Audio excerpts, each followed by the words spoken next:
Tryna see a check, I'ma run it up. Yeah, I do a lot, still ain't done enough. Never lose, should've had better luck. I'ma wake 'em up from a slumber. Money ain't nothing but a game, and level ain't nothing but a number. Life ain't nothing but a game. Level up, never lose, should've had better luck. Tryna see a check, I'ma run it up. Yeah, I do a lot, still ain't done enough. Waking up meant that he gave me a chance and I'm rolling the dice. I do it all. Living like I'm trying to go for the platinum trophy in life. Who can you call? Really nobody, so you should just follow me on your device. And know if she chilling with me, then it's bound to be chemical X and the sugar and spice. Game in the system, but game is the hobby. I'm probably cocky behind this wasabi. I mean, if it's beat, then you know where to find me. My niggas is ready and so is my body. You should be running and telling your posse and what's in the speakers and what's in your potty. And she trying to kick it, but this ain't karate. Just keep that shit down while I'm watching Tsunami. I ain't saying I'm a super nerd, but I told you when we got involved, my idea of a perfect date is a PlayStation and some alcohol. I was role playing on GTA. I'm a good guy, but I got it all. If the world should end, be the first to leave, but the last of us acting naughty, dog.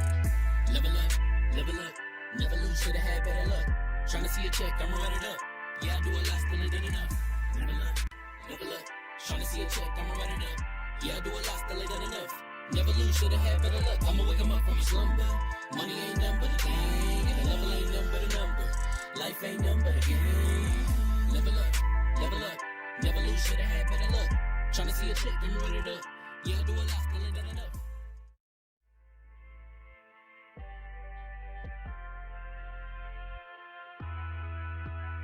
Level up, never lose, should've had better luck. Tryna see a check, I'ma run it up. Yeah, I do a lot, still ain't done enough. Level up, tryna see a check, I'ma run it up. Yeah, I do a lot, still ain't done enough. Never lose, should've had better luck. I'ma wake 'em up from a slumber. Money ain't nothing but a game, and the level ain't nothing but a number. Life ain't nothing but a game. Level up, never lose, should've had better luck. Tryna see a check, I'ma run it up. Yeah, I do a lot, still ain't done enough. Waking up meant that he gave me a chance and I'm rolling the dice. I do it all. Living like I'm trying to go for the platinum trophy in life. Who can you call? Really nobody, so you should just follow me on your device. And know if she chilling with me, then it's bound to be chemical X and the sugar and spice. Game in the system, but game is the hobby. I'm probably cocky, but hot as wasabi. I mean, if it's beef, then you know where to find me. My niggas is ready and so is my body. You should be running and telling your posse and what's in the speakers and what's in your body. And she trying to kick it, but this ain't karate. Just keep this shit down while I'm watching Tsunami. I ain't saying I'm a super nerd, but I told you when we got involved, my idea of a perfect date is a PlayStation and some alcohol. I was role playing on GTA. I'm a good guy, but I got it all. If the world should end, be the first to leave, but the last of us acting naughty, dog. Level up, never lose, should've had better luck. Tryna see a check, I'ma run it up. Yeah, I do a lot, still ain't done enough. Level up, tryna see a check, I'ma run it up. Yeah, I do a lot, still ain't done enough. Never lose, should've had better luck. I'ma wake 'em up from a slumber. Money ain't nothing but a game, and the level ain't nothing but a number. Life ain't nothing but a game. Level up, never lose, should've had better luck. Tryna see a check, I'ma run it up. Yeah, I do a lot, still ain't done enough.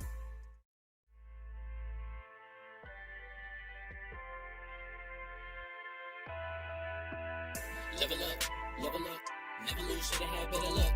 Tryna see a check, I'ma run it up. Yeah, I do a lot, still ain't done enough. Level up, tryna see a check, I'ma run it up. Yeah, I do a lot, still ain't done enough. Never lose, should've had better luck. I'ma wake 'em up from a slumber. Money ain't nothing but a game, and the level ain't nothing but a number. Life ain't nothing but a game. Level up, never lose, should've had better luck. Tryna see a check, I'ma run it up. Yeah, I do a lot, still ain't done enough. I wanna ball. Waking up meant that he gave me a chance and I'm rolling the dice. I do it all. Living like I'm trying to go for the platinum trophy in life. Who can you call? Really nobody, so you should just follow me on your device. And know if she chilling with me, then it's bound to be chemical X and the sugar and spice. Game in the system, but game is the hobby. I'm probably cocky, but hot as wasabi. I mean, if it's beef, then you know where to find me. My niggas is ready and so is my body. You should be running and telling your posse and what's in the speakers and what's in your potty. And she trying to kick it, but this ain't karate. Just keep that shit down while I'm watching Tsunami. I ain't saying I'm a super nerd, but I told you when we got involved, my idea of a perfect date is a PlayStation and some alcohol. I was role playing on GTA. I'm a good guy, but I got it all. If the world should end, be the first to leave, but the last of us acting naughty, dog. Level up, never lose, should've had better luck. Tryna see a check, I'ma run it up. Yeah, I do a lot, still ain't done it up. Level up, tryna see a check, I'ma run it up. Yeah, I do a lot, still ain't done enough. Never lose, should've had better luck. I'ma wake 'em up from a slumber. Money ain't nothing but a game, and the level ain't nothing but a number. Life ain't nothing but a game. Level up, never lose, should've had better luck. Tryna see a check, I'ma run it up. Yeah, I do a lot, still ain't done enough.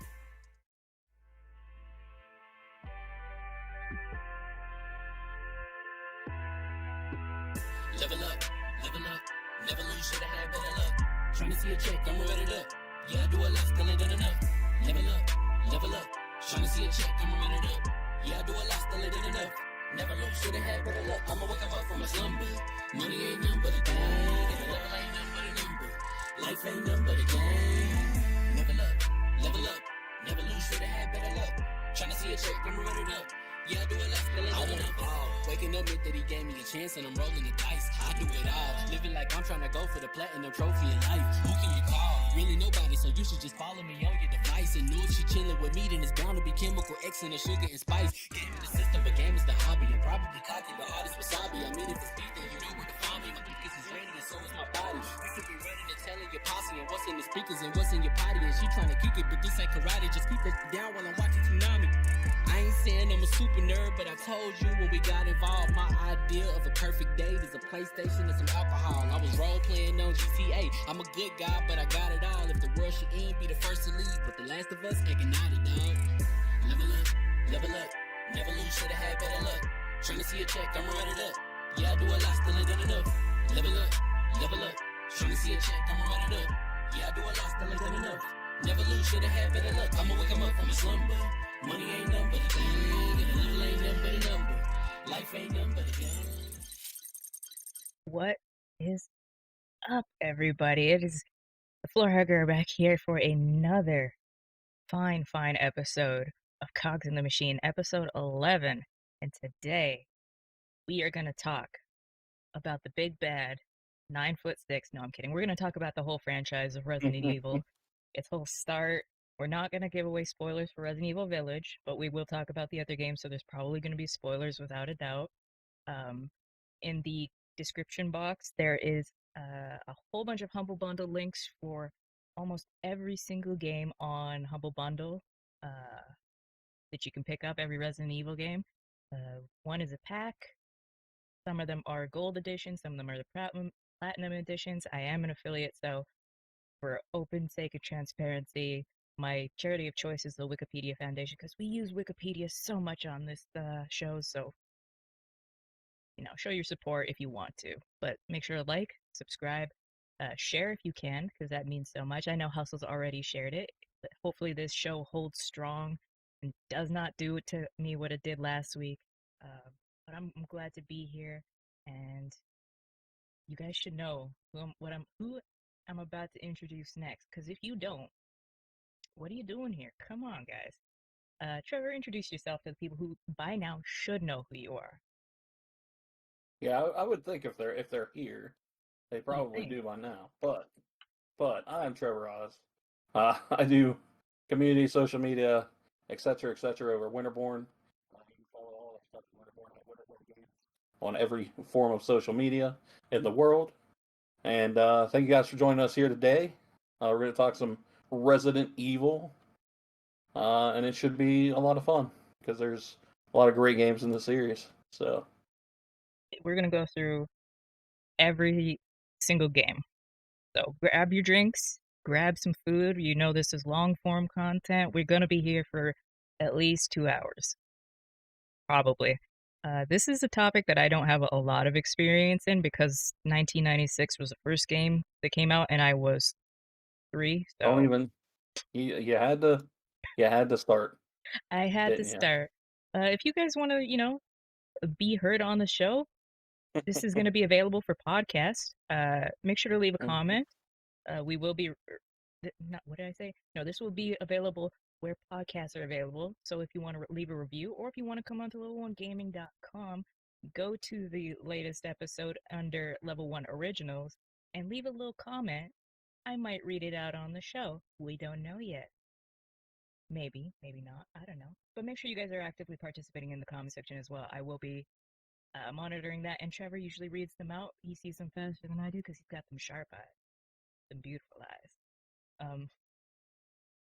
I'm on a tangent. Yeah, I've had too much coffee.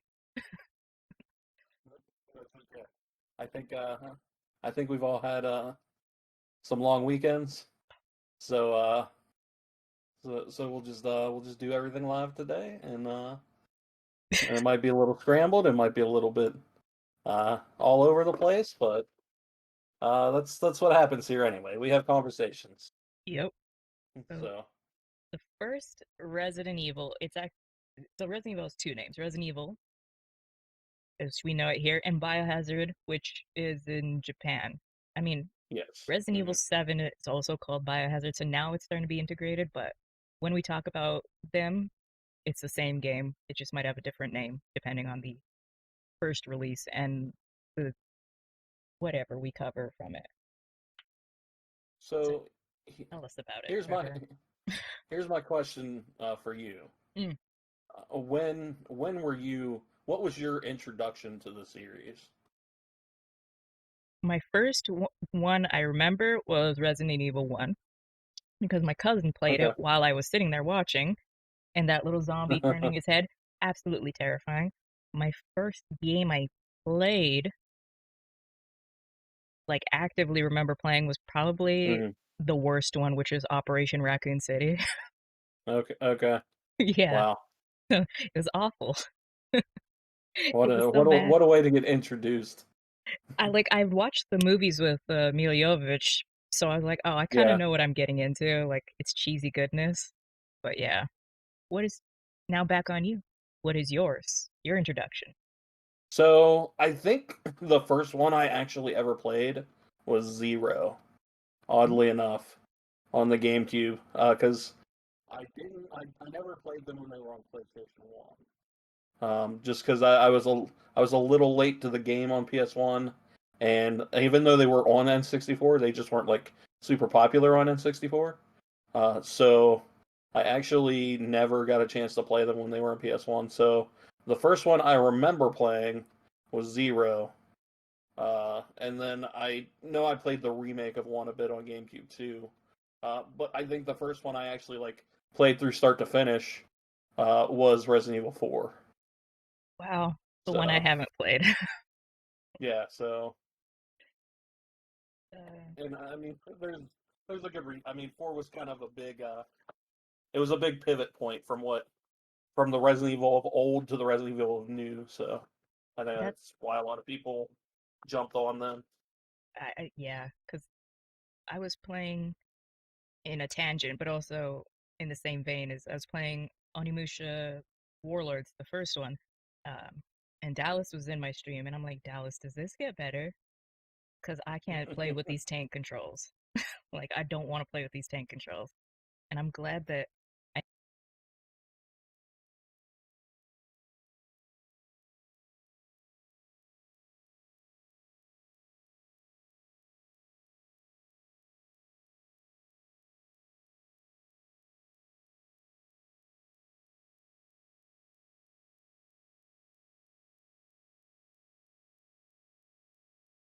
uh, it wouldn't be a Cogs in the Machine without some OBS tomfoolery. So, Yep, gotta love it. Man, I don't know what is up with that thing. yeah, yeah, because you've been in streams with me, and we've streamed for like 3, 4 hours, and all of a sudden And now, no issues, yeah. I just think it doesn't like us talking about gaming knowledge. Peter, we are Yep, back. that's what it seems like. Yeah, yeah, we're back. Okay. I will stitch these together once again Stitch, stitch, because stitch. That's the that's all that's I can that's do. that's what we do here. So, but yeah, we had talked about the Resident Evil games being having different different points where they changed it up, Uh, changed the game a bit. it's been so different. I mean, the tank controls, Resident Evil 4 started like the action adventure. 7 went into the first person, which I think they're pretty much going to stick with first person for now. Hmm. And then they've also done several different side games that are completely different than the than any of their other games. That's So true. they've definitely kind of experimented with the series outside of their uh main I guess numbered games, which I guess maybe not all the ones here, but I feel like they ran like a main series Yeah, numbered. they've there's Um, a lot of things that I'm like, why isn't that like not canon, because we talked about how canon, it really doesn't mean crap a lot of the Yeah, times, yeah. especially when we last week's episode with Star Wars. I'm just like, people are Well, people are begging for Code Veronica to come back, like begging. yeah. Although I'm pretty sure, I don't think there's any Resident Evil games that are considered not canon, if I remember correctly. I think maybe they tried So to wipe Operation Raccoon City off the map because of that game. yeah, I mean, it might still be canon. It's just not. Ugh, It's just nobody cares. that's true. That's Uh, a Hustle it's a says, little bit of a difference. have any of the Resident Evil games ever given either of you two nightmares? Not me. Trevor's bad. He's a bad boy. No emotions. I mean, yeah, like I just never have gotten nightmares from Resident Evil. Um, I've gotten like scared like in the moment. Um, especially like my biggest scare point, at least initially, was getting freaked out with the chainsaw guys in Resident Evil 4, when they Mm, actually chainsaw your head off. Um, that's like an insta kill too. yeah, and that was like one of those things where it's like, but at the time that wasn't that. I mean, this was like 2004, so like that didn't happen at that time. So That's like true, actually yeah. seeing that happen in a game, you're just like it like freaks you out for a second, and then like after the initial freak out, you're just like, that was awesome. Right? Um, so it was just like one of those things where it was like so new and different at the time. Like even though it freaks you out, like when he's actually coming for you, and just the way that they did the kind of, the ominous stalking from that, like you just, there's a crowd of zombies coming after you,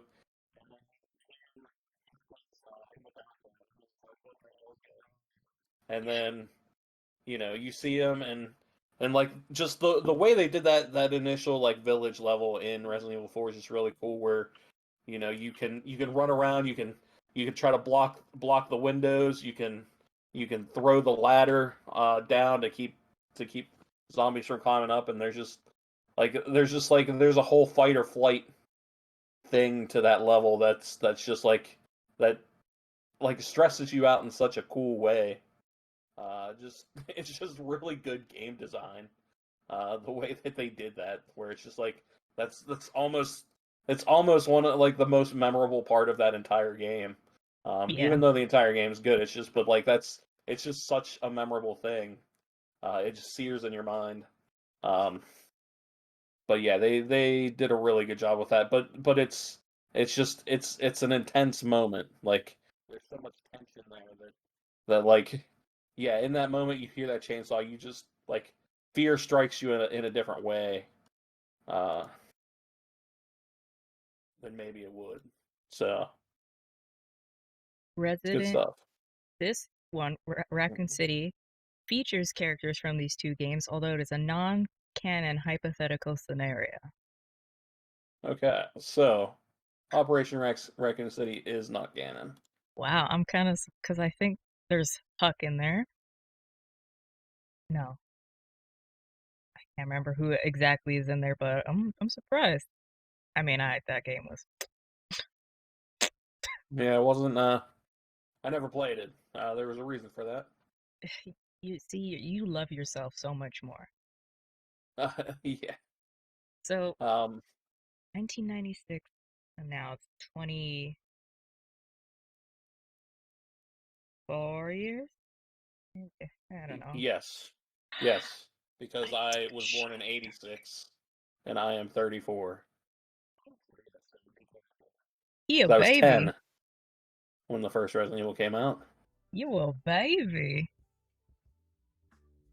You a itty bitty baby, Trevor. Mm. I As mean, much as you were, apparently. yeah. So Um. 24 years. There's tons of games. There's I didn't even know there was a guiding. Oh, it's Game Boy Color. Okay, so we're gonna go through the history. There's gonna be spoilers, y'all. That's almost unavoidable. We're gonna try to not to spoil 8, because it's. I know there's a lot of controversy surrounding it, but from what I've seen, it's actually not bad. I just, people are gonna cause a ruckus no matter what, so that's on them. Where do we start? Oof. Where do we start, Trevor? Do we want to start from the most recent, or from the very beginning? I might as well start at the beginning here.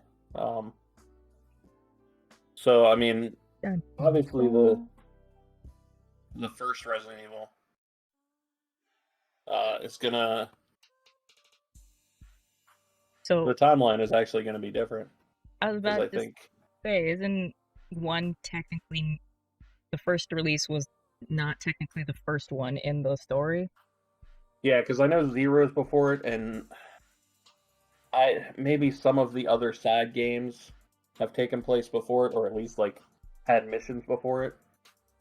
Because I know like there's some Umbrella Chronicles stuff I know Umbrella Chronicles I think skips around in the whole timeline, so like each mission is just from a different features different characters and stuff. So that's another one I never got to play. Umbrella Chronicles. Oh, Chronicles. That is in the pack I have in Humble Bundle. What is it? What did I say? 1996. So we're gonna talk about Lady Dementia. We're gonna talk about Big Bad One. This is from Turkish Bullet 19. We're gonna watch some gameplay and talk about just like the impact this game had and why it's probably one of the most terrifying and most loved games of all time, especially for the PlayStation era. Yeah.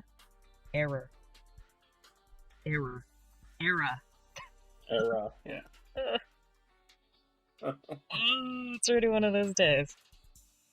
1996. All those years ago, I was 3 years old. Trevor, tell me what this game did for the zeitgeist, because this was, if I'm not mistaken, was pretty controversial, kind of like Mortal Kombat at the time. Kind of, yeah. I mean, it was kind of the first. I mean, I don't know if it was the first zombie game, but it was kind of.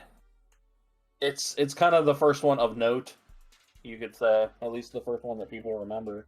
And I think definitely part of that is because of just the way the game played, the way the tank controls caused a lot of tension.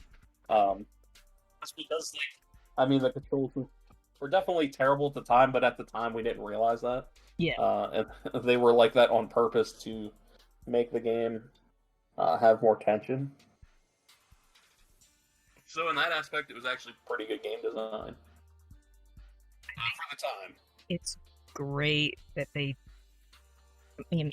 we look at tank controls now and we're like, why would you ever do that to your game? But it's kind of genius that they did it, because you're right, that tension and like these cutscenes, I remember these specifically. Just that, or the door opening. It's like, that's terrifying. Let me see. I can't even remember how far in is that horrifying scene that scared the crap out of me.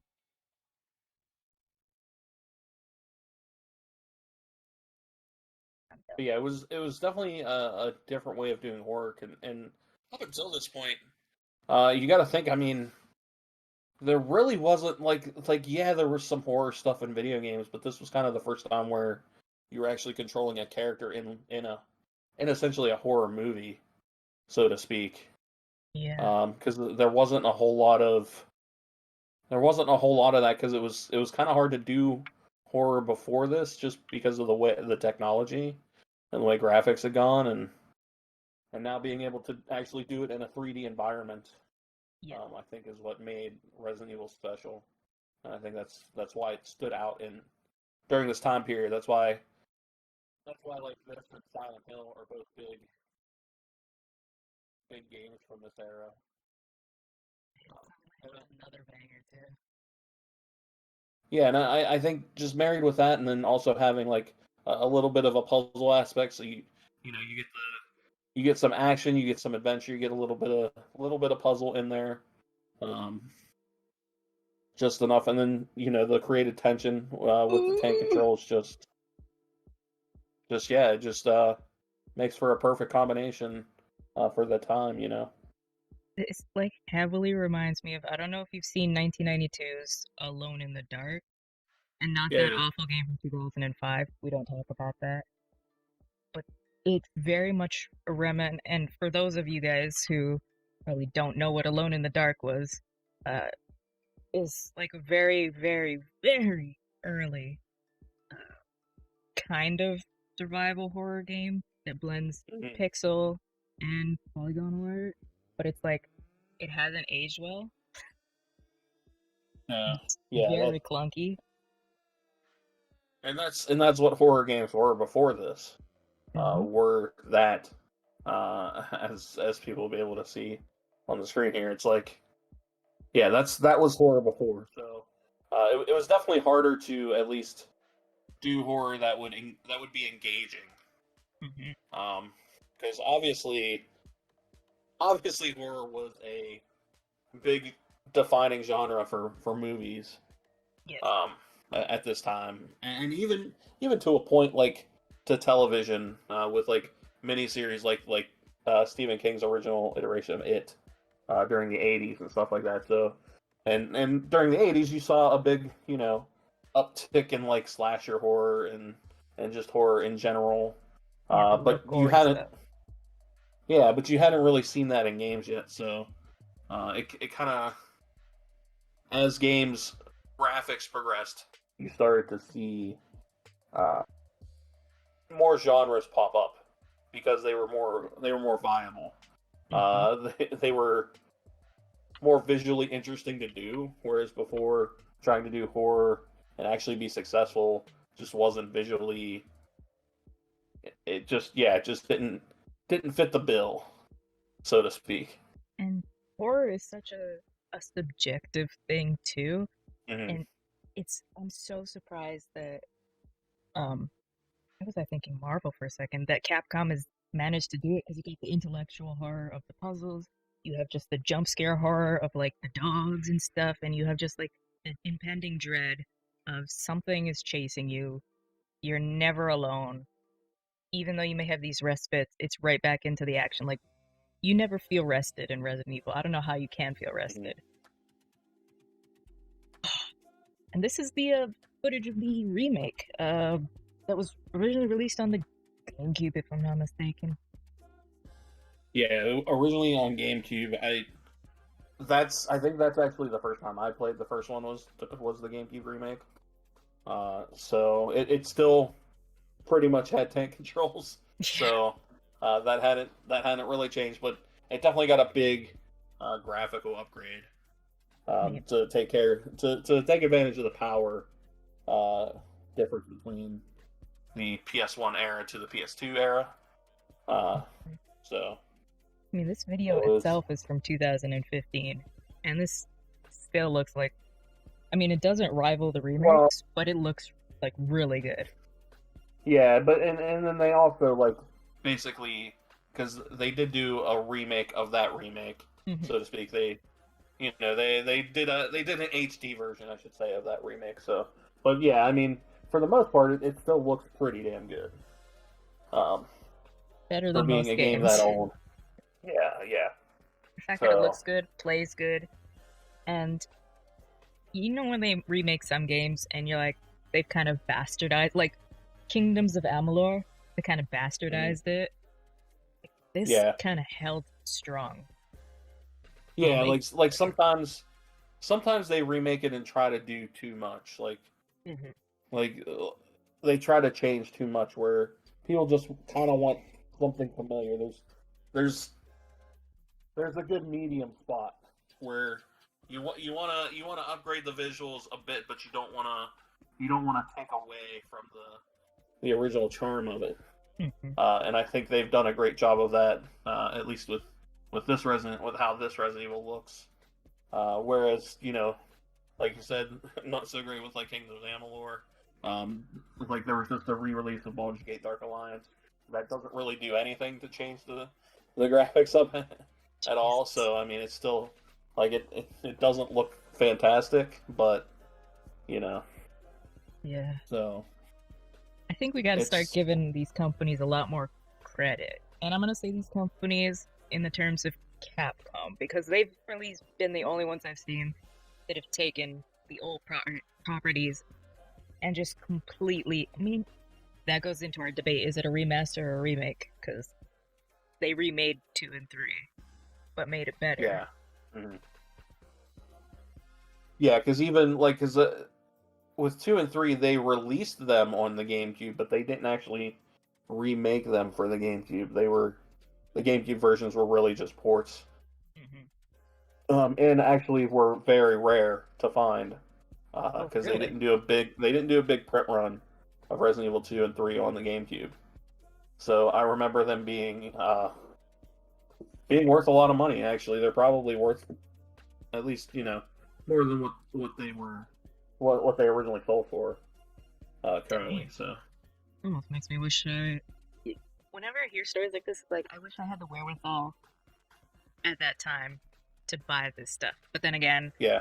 I would have met somebody like you that wouldn't have sold it to me, so it doesn't really matter.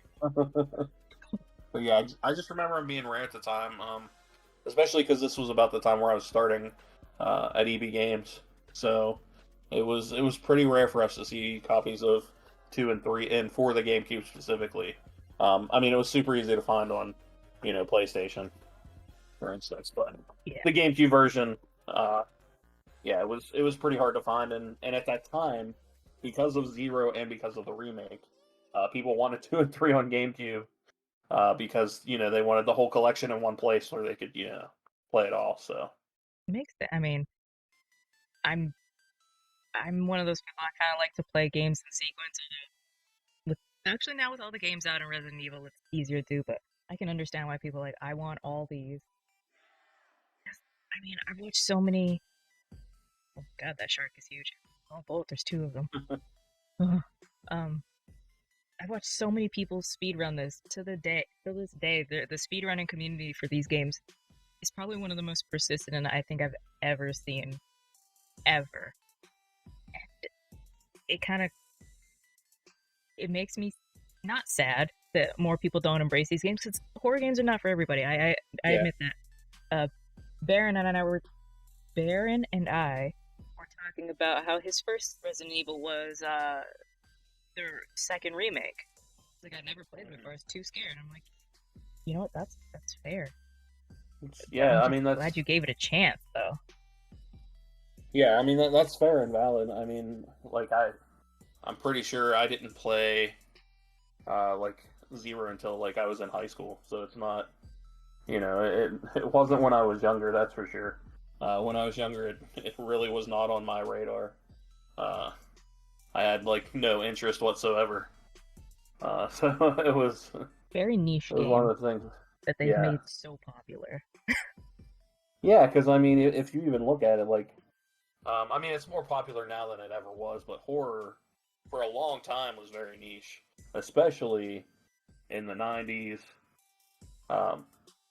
It wasn't like obviously you did have those people that were hardcore horror fans, but it wasn't like it is now where a ton of people that are just into horror movies and stuff. And that could also be the times, because I mean, during the '80s and '90s, there was a lot of people who were afraid to really like express their fandom. So maybe there were more people in horror, and there just weren't. It's just not something that we talked about. Yeah, I mean, I can see that. It's not until recently that it's been okay to embrace being like, I hate the word stan, because that to me that implies that you're not willing to see the faults of something. So to be a fan of something, it has been, oh God, he was quick. It's been okay to like embrace it and just dive wholeheartedly into a fandom, and it's okay. Yeah, it wasn't always like you weren't always able to nerd out. Yep. Over stuff, to be a nerd about like video games or comics or, horror movies, Yeah. So it's one of those things where like, we the turn of the century, kind of, Yeah. 2000 beyond kind of started to set the stage, and we're at where we are now, where it's like where Marvel movies are the biggest thing in the world, whereas, you know, 20 years ago it was like pulling teeth to get Sony to make a Spider-Man movie, let alone any spin-offs. So That's true. yeah, so I mean, just think about that, like how it was, like Marvel was selling the rights to these comic book movies for like pennies, hmm and now, like, and now I'm sure, knowing the success of everything, they regret some of those deals, but Yeah. yeah, but at the time, nobody wanted the rights to this stuff, nobody cared, Yeah. and Remember the and it's just Electra movie with Jennifer yeah, Garner? It's yeah, that awful, but was. it's good. Yeah, because Daredevil, I think, was like 2002, 2003. So Yeah. Electra probably had to be like 2003 or 2004, 2005. So Yeah. it was kind of the same era. Um, and yeah, and that's the kind of stuff you got, because you got people who didn't read the comics. You just, it was just all like, hey, how can we Hollywoodize this stuff? And even Resident Evil got Hollywoodized.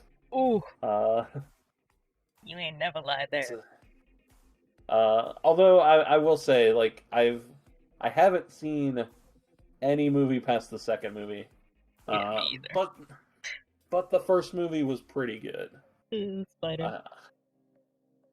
Uh, I will say that much. I thought the first movie was pretty good. I watched Even though, clips from the other ones, and I think they just really leaned into that movie cheese, especially, yeah, mhm. was it four, I think? Just really leaned into it. And I'm like, oh, okay. Yeah, I like it cheesy, but damn. Damn, y'all. Yeah, they went in a direction where I was just like, I'm good. Yeah. If you guys are watching, leave us your favorite Resident Evils and why. And also, don't be afraid to ask questions. We're gonna talk about the story of Resident Evil here in a bit. We're just giving our thoughts about what it was at the time. Uh, Resident Evil 1, what it was, what cultural impact it's had, and just like the almost mythical status it's achieved in gaming. Because that was a very that Resident Evil, Silent Hill. I'm trying to think what else was big. Mortal Kombat was big at that time. Mhm. Yeah, I mean, that's when you started to see like an actual influx of mature rated games. Um, After the ESRB formed, and we were allowed to have them, Blast. and all that stuff. So yeah, it was a shift. Like, this was kind of a generation that was shifting towards having more mature titles. Um, So let's give a brief synopsis of Resident Evil 1, because you guys may be watching this now, but you maybe never played Resident Evil 1 or forgot about the story because you were focused on the awful good voice acting of you were almost a Jill sandwich. So, a series of bizarre murders have occurred on the outskirts, citation needed, of Raccoon City, with signs of cannibalism of the victims remain. Raccoon City Police Department Special Tactics and Rescue Force STARS are assigned to investigate the murders. STARS is divided into two teams, Alpha and Bravo. Bravo team is sent in first after contact is lost. Alpha team is sent to investigate their disappearance. And that led to one of the most iconic female characters of all time, Jill Valentine. Oh. That's all I'm gonna give you guys. yep. In the chat, Skull Terrace says Resident Evil 2 was my first, but I chickened out at the police station. The lickers or clickers were terrifying, and then Dead Space 2 got me back into horror games. Dead Space 2 is so overlooked. It's so disappointing that more people haven't played that. Honestly, like, Dead Space was very much it was very much called Resident Evil in Space for a reason. God, you're right. Dang, I never thought of that. Yeah, so it was very much like kind of almost the next evolution of horror games, and not enough people paid attention. At least to the first one at the time. That I think the second one more people paid attention. Yes. Which led to the third one, which wasn't bad, but it wasn't Ooh. fantastic either. Which But almost yeah. led into a fourth one because the way they left it. And now we have Project Callisto coming out, which is another Yeah. spiritual successor. Yeah, so I mean, it's definitely Resident Evil paved the way for that game for sure. But yeah, Resident Evil 2. So yeah, Resident Evil 2 was released in '98. Oh, that was such a long time ago. 98 was maybe one of the best years in video games ever. Oh, now I'm curious. 1998. You had Resident Evil. I'm pretty sure that's the year Ocarina came out. I think Half-Life 1 was 98. If I remember right. Best video games of '98. Age isn't working. All right, Metacritic. Grown gaming, give me some. Huh? Yeah. Oh, look at that big old. Okay, yeah, I was right. Yeah. Well, you usually Metal Gear Solid. Yep. Ocarina. Tomb Raider 3. Ooh, look at that little pixel booty. Bandicoot 3. Resident Evil 2. Panzer Dragoon Saga. What was the Saga Saturn? Yeah. Banjo-Kazooie. Man, that still holds up. Spyro. Medieval. I did not like the remake of this game. Yeah, I didn't play it, so. They really like Half-Life. I don't know any other games that came out that time. Yeah, that was a great year for games. That was the year I went into kindergarten, so. That was the year I went into. I think I went into junior high school, yeah. So. Whew. See, every week is my goal to make Trevor feel old. And I like to succeed, and I've been doing it almost every week so far for the last 10 episodes. This is the 11th. So, Resident Evil 2. Recently, was remade, probably made them a ton of money and got people very interested back into the Resident Evil franchise because it kind of. Not that 7 wasn't good. I think a lot of people wanted that classic action and horror and Resident Evil goodness back. Yeah, I think with 7 they went and leaned into mostly horror, whereas I think people wanted more of the. I think they wanted more of the classic characters. They wanted Leon and Jill and everybody else. I mean, and players, they somehow made their main character one of the most unlikable people. I do not like Ethan Winters. I think he's whiny and annoying, but he did go through a lot. So yeah, I mean, granted, yeah, they put him through some shit. So yeah. So I have not played this. It is on my to play. I haven't played any of the new games besides 7, and this is on my to play list. But this is, I think, you definitely need to. I watched Achievement Hunter play it. Michael loves Resident Evil games, and he did a run of this the day it came out, and I was like, "This looks so good," but also I would scream. Yeah, the Resident Evil 2 remake was amazing. It's the first time I had actually played through 2. So, because I had not played through it before that. So it's probably, I would say it's probably the best way to play it. It updates the tank controls, it updates pretty much everything graphically. Everything to do with Mr. X and the mechanic that they do there is awesome. Yeah. Like it's extremely well done. Like it plays super well. It still keeps a lot of tension going as you're going through it. It's pretty intense. From just like watching it, like not playing it.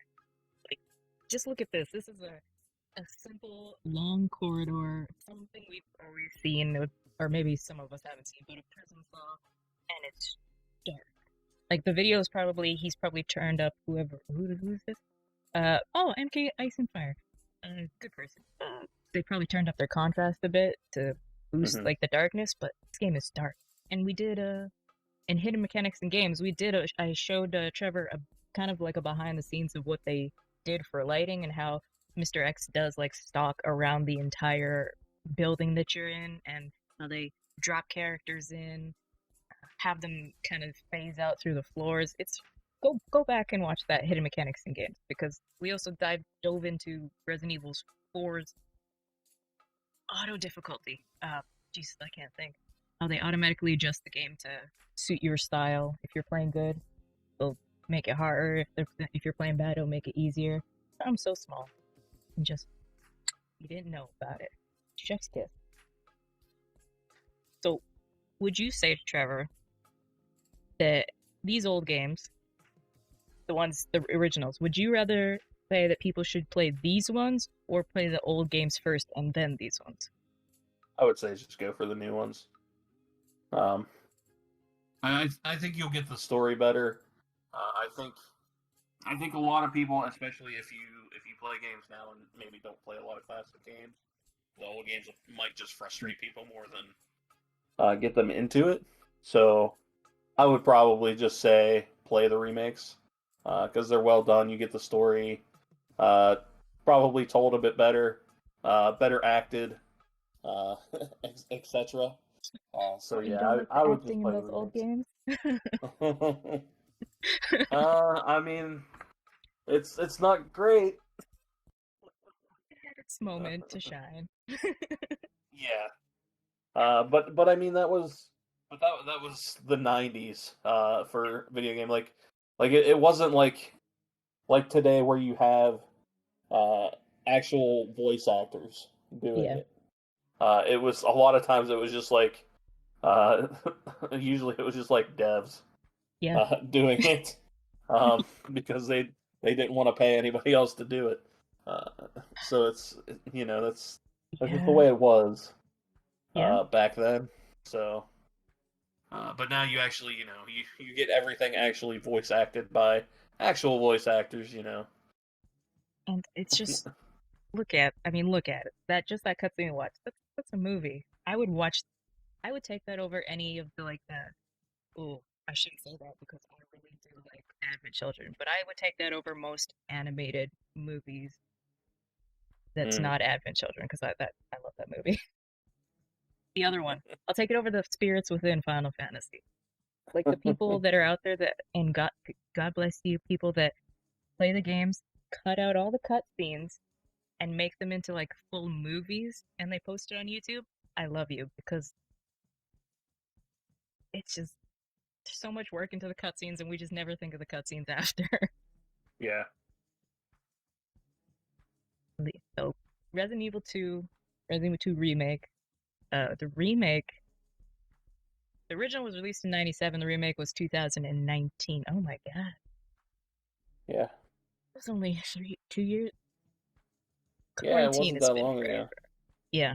It really wasn't that long ago. It's just, we've been locked in our homes for a year and a half. God, we really have. Not quite a year and a half, but almost close enough. Close enough. Resident Evil 2. Let me give you guys a little plot synopsis. I just want a short one. That's what she said. Okay. September 29th, 1988.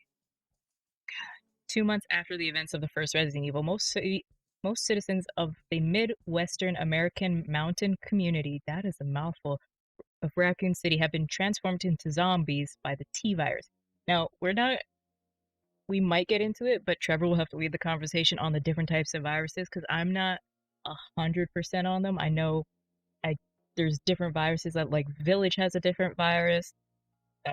There's different viruses in 1, 2, like, if we get into that, Trevor's gonna have to leave that. I was gonna say, to be honest, I don't know like, like the actual main plot of Resident Evil is very, very confusing. It's Yeah. it's very much like it's very Metal Gear in that sense, where it's Yeah. like I don't know what's actually happening. Like I'm you having know, fun. yeah, it's I think the more interesting parts of the Resident Evil story is just directly what's happening to the characters you like, Yes. not necessarily the macro. Uh, this is the virus that did it, and this is this strain of the virus, and this is the other strain, and then you start putting up a cork board and connecting the dots like Charlie, and that's that. So I feel like Resident Evil is very. I tried to watch a video on the different strains of the viruses, and it was like a 2-hour video. And I'm like, yo, yeah. I don't care that much about what's going on. It's like the time I tried to find out. I don't know. I think I was playing Shadow of Mordor or Shadow of War, one of them, and I was like, "What is Sauron?" And then it gave me like a 2-hour video, and I'm like, "No, no, not doing this."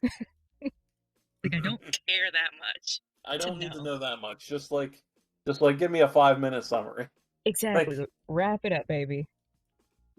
But Resident Evil 2, we get introduced to series staple Leon Kennedy and Claire Redfield and Chris, but we don't see Chris because he's in the first game and still missing at this time, I think. I think so, yeah.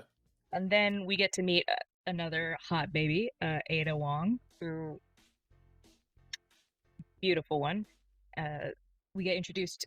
There we go. We get introduced to the G virus, which is different from the T virus. No, I don't care. Nope, not getting into that. But Yeah, you're just gonna, yeah, it introduces a lot of characters that we don't see now, unless they make a Resident Evil Code Veronica remake.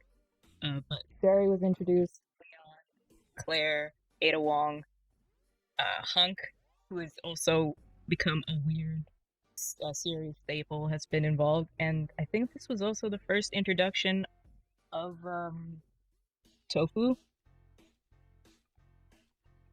I can't remember though. There's I'm not a 100% sure. there's a special. If you guys haven't played Resident Evil on, I think it's the timed on the hardest difficulty, or if it's a special mission. He plays a piece of tofu who has a one hit. Oh, you still going in the background? Okay. Who has a one hit kill. There we go. So they put it into okay. You play literally as a hunk of tofu and you have to escape. I think you play the role of like Leon, but with as a god. Why is that block of tofu so jiggly? I mean, I eat tofu. I've never seen tofu look that jiggly. God dang. I don't eat tofu, so I don't know the Oh consistency.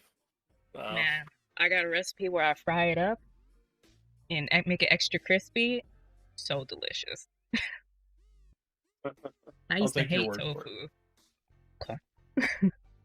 But it. I think the original game had this. I know one of the original games had it. I can't remember where it brought in, but yeah, you play as a piece of tofu.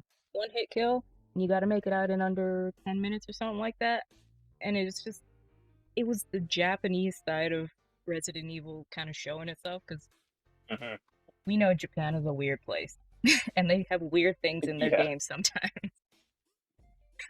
I wonder if find this.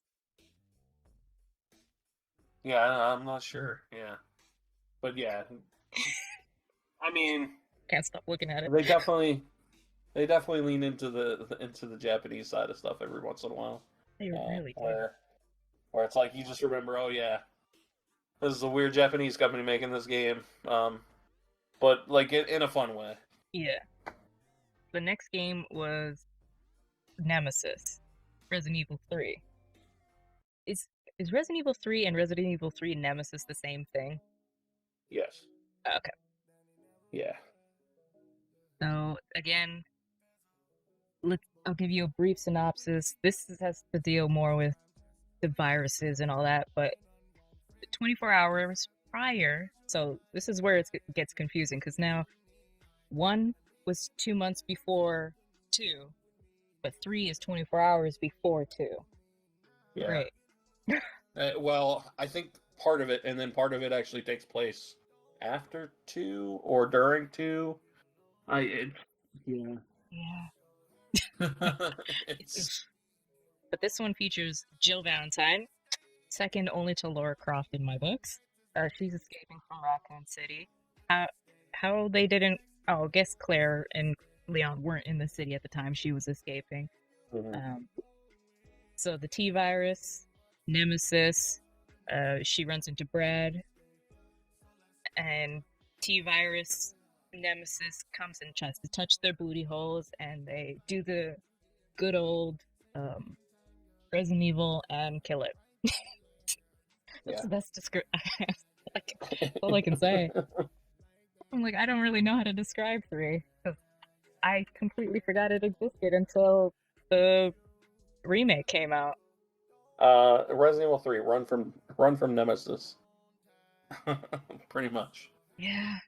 I thought running for Mr. X was intense. Oh, look at Jill. Oh my god.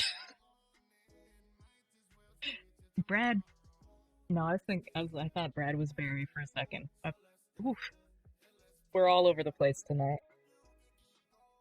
Okay, I'm trying to get to actual gameplay, not cutscenes, but okay. So this is the remake. They all look the same. They really do. You ever play a game and like it goes away from the cutscene, and you're like, what's wrong with this cutscene? You're like, oh, I'm playing now. Oh, okay. Damn. Yeah, it's definitely like that. Skull Terrace, what's up? Skull Terrace says 3rd birthday Parasite Eve was good too. A lot of people hated it though. I remember Parasite Eve. I didn't play it, but I know the game that he speaks of. Oh. I'm like, I've never heard of that. But also, I'm not versed in the Resident Evil lore, obviously. Parasite Eve was a like a horror game for PlayStation 1. And then they did a sequel on PSP, I believe, called 3rd Birthday. So I might have that.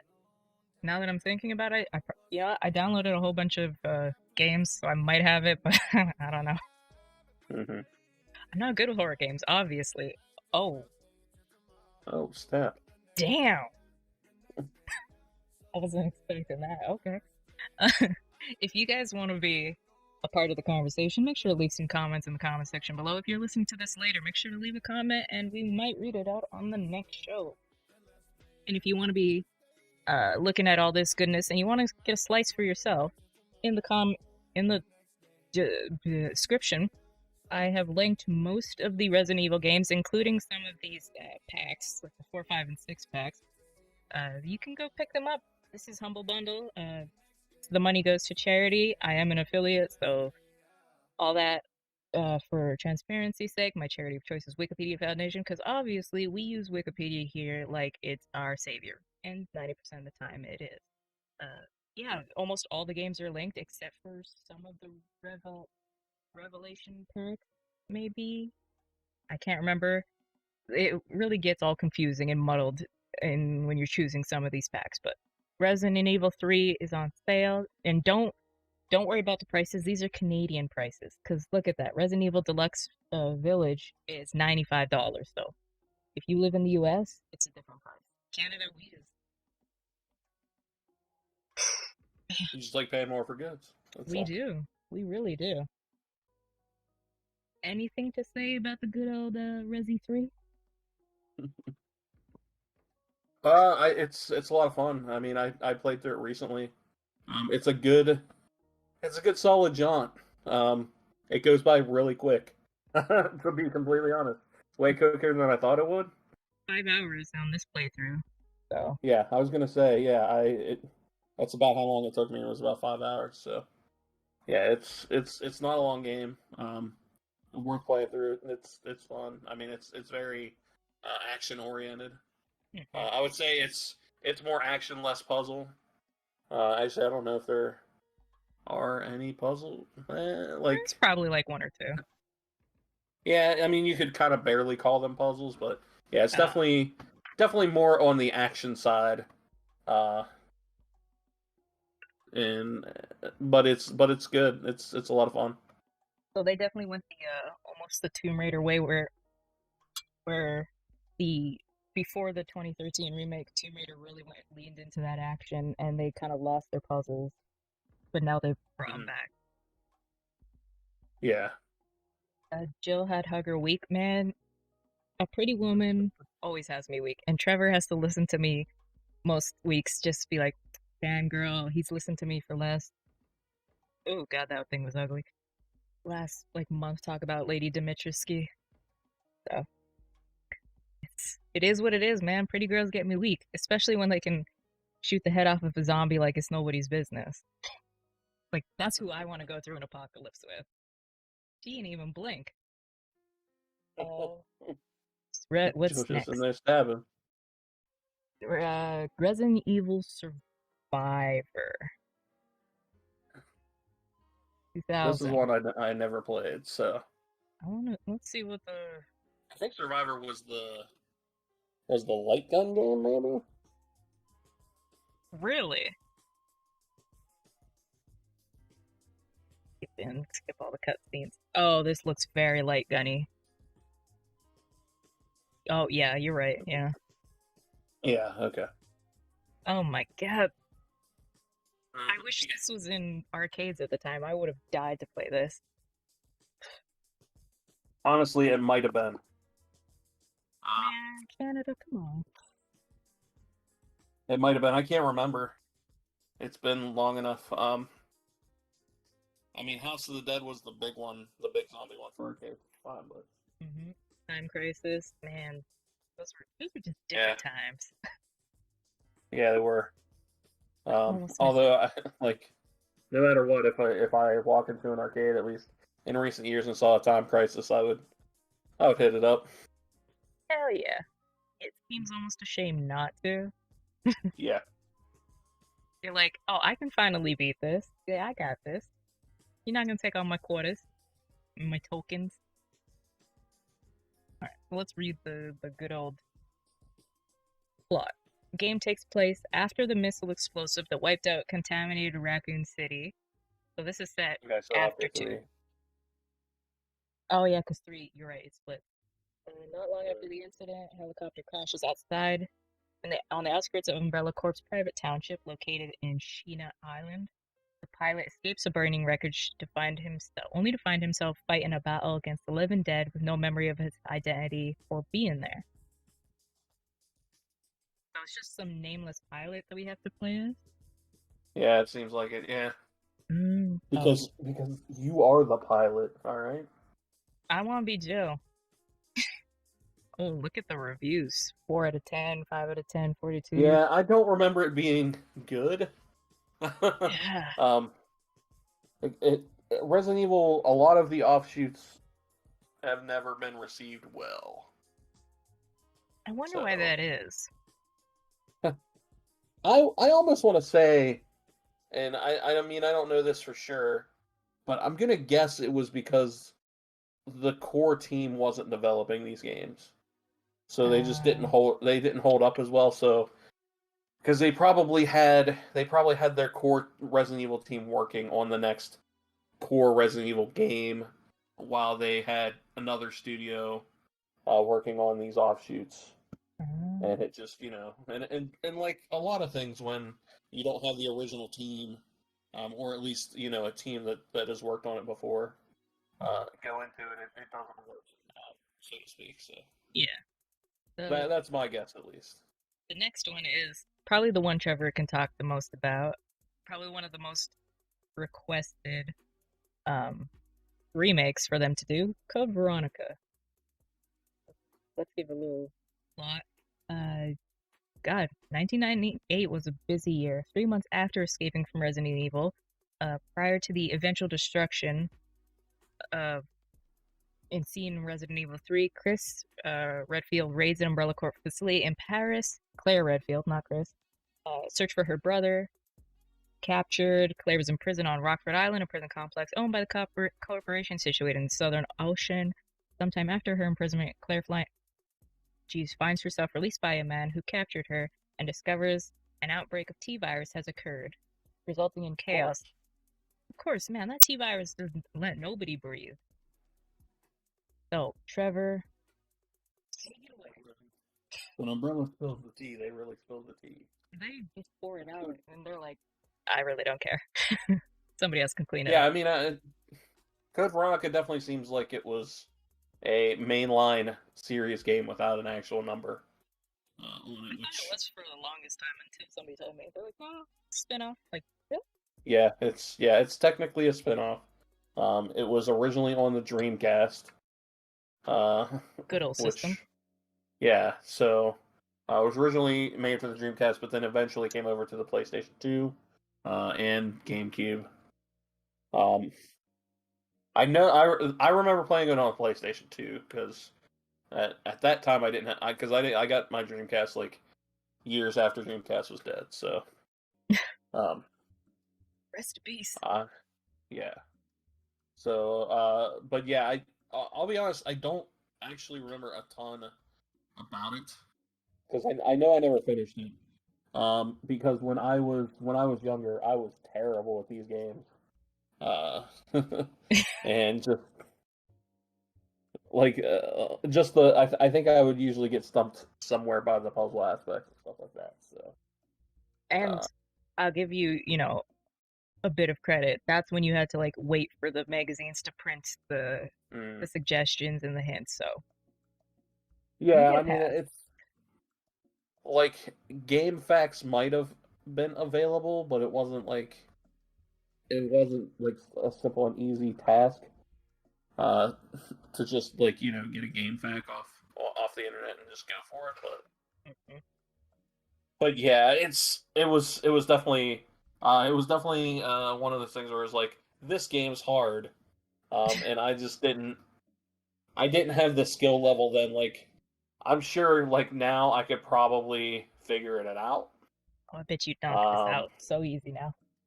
Yeah, but like back then with my kid brain, I just was not could not do it. So yeah. Oh, another hint, y'all.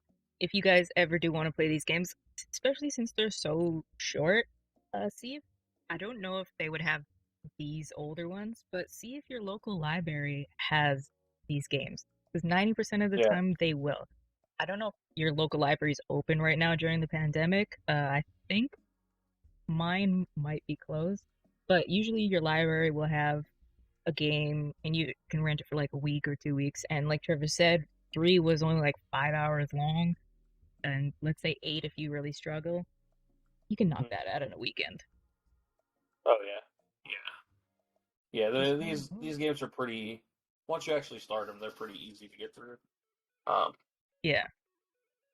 And now that you like, not that you couldn't as a kid, but they follow more logical puzzles. You see that a lot in like the old LucasArts games where they don't follow logic at all. Yeah, and I think that's where like I would get like stumped, because like there's definitely old adventure games are like, hey, this toothbrush and this basketball, when you put them together, they make kind of like they look like a lollipop, right? And then that's your solution for like some like gap you need to, and it's like what? Why? Like how would I ever think about that as a solution to something? But then yeah, it was adventure games used to be so like weird with these solutions that just don't like make logical sense, but like once you solve it, like you understand where the developers are going, like where they were coming from. But it's like, man, that was such a dumb way to do that, right?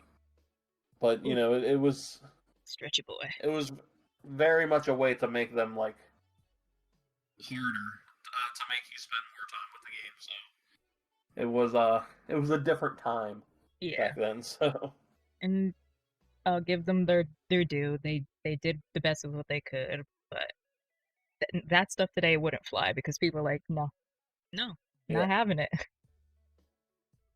But now I'm so curious. I want to find this game and play this. So I know Code Veronica is available through backwards compatibility on the Xbox. That much I do know, because they released a version of it for the 360, like an HD remaster. So and you can still download that on like the Xbox One or the Xbox Series X.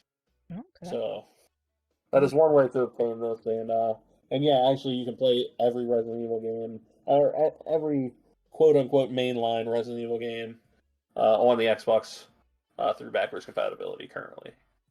Forever just laying down those facts to save you some time and money. Yeah, that's if you have the Xbox. I'm pretty sure it's possible it might be.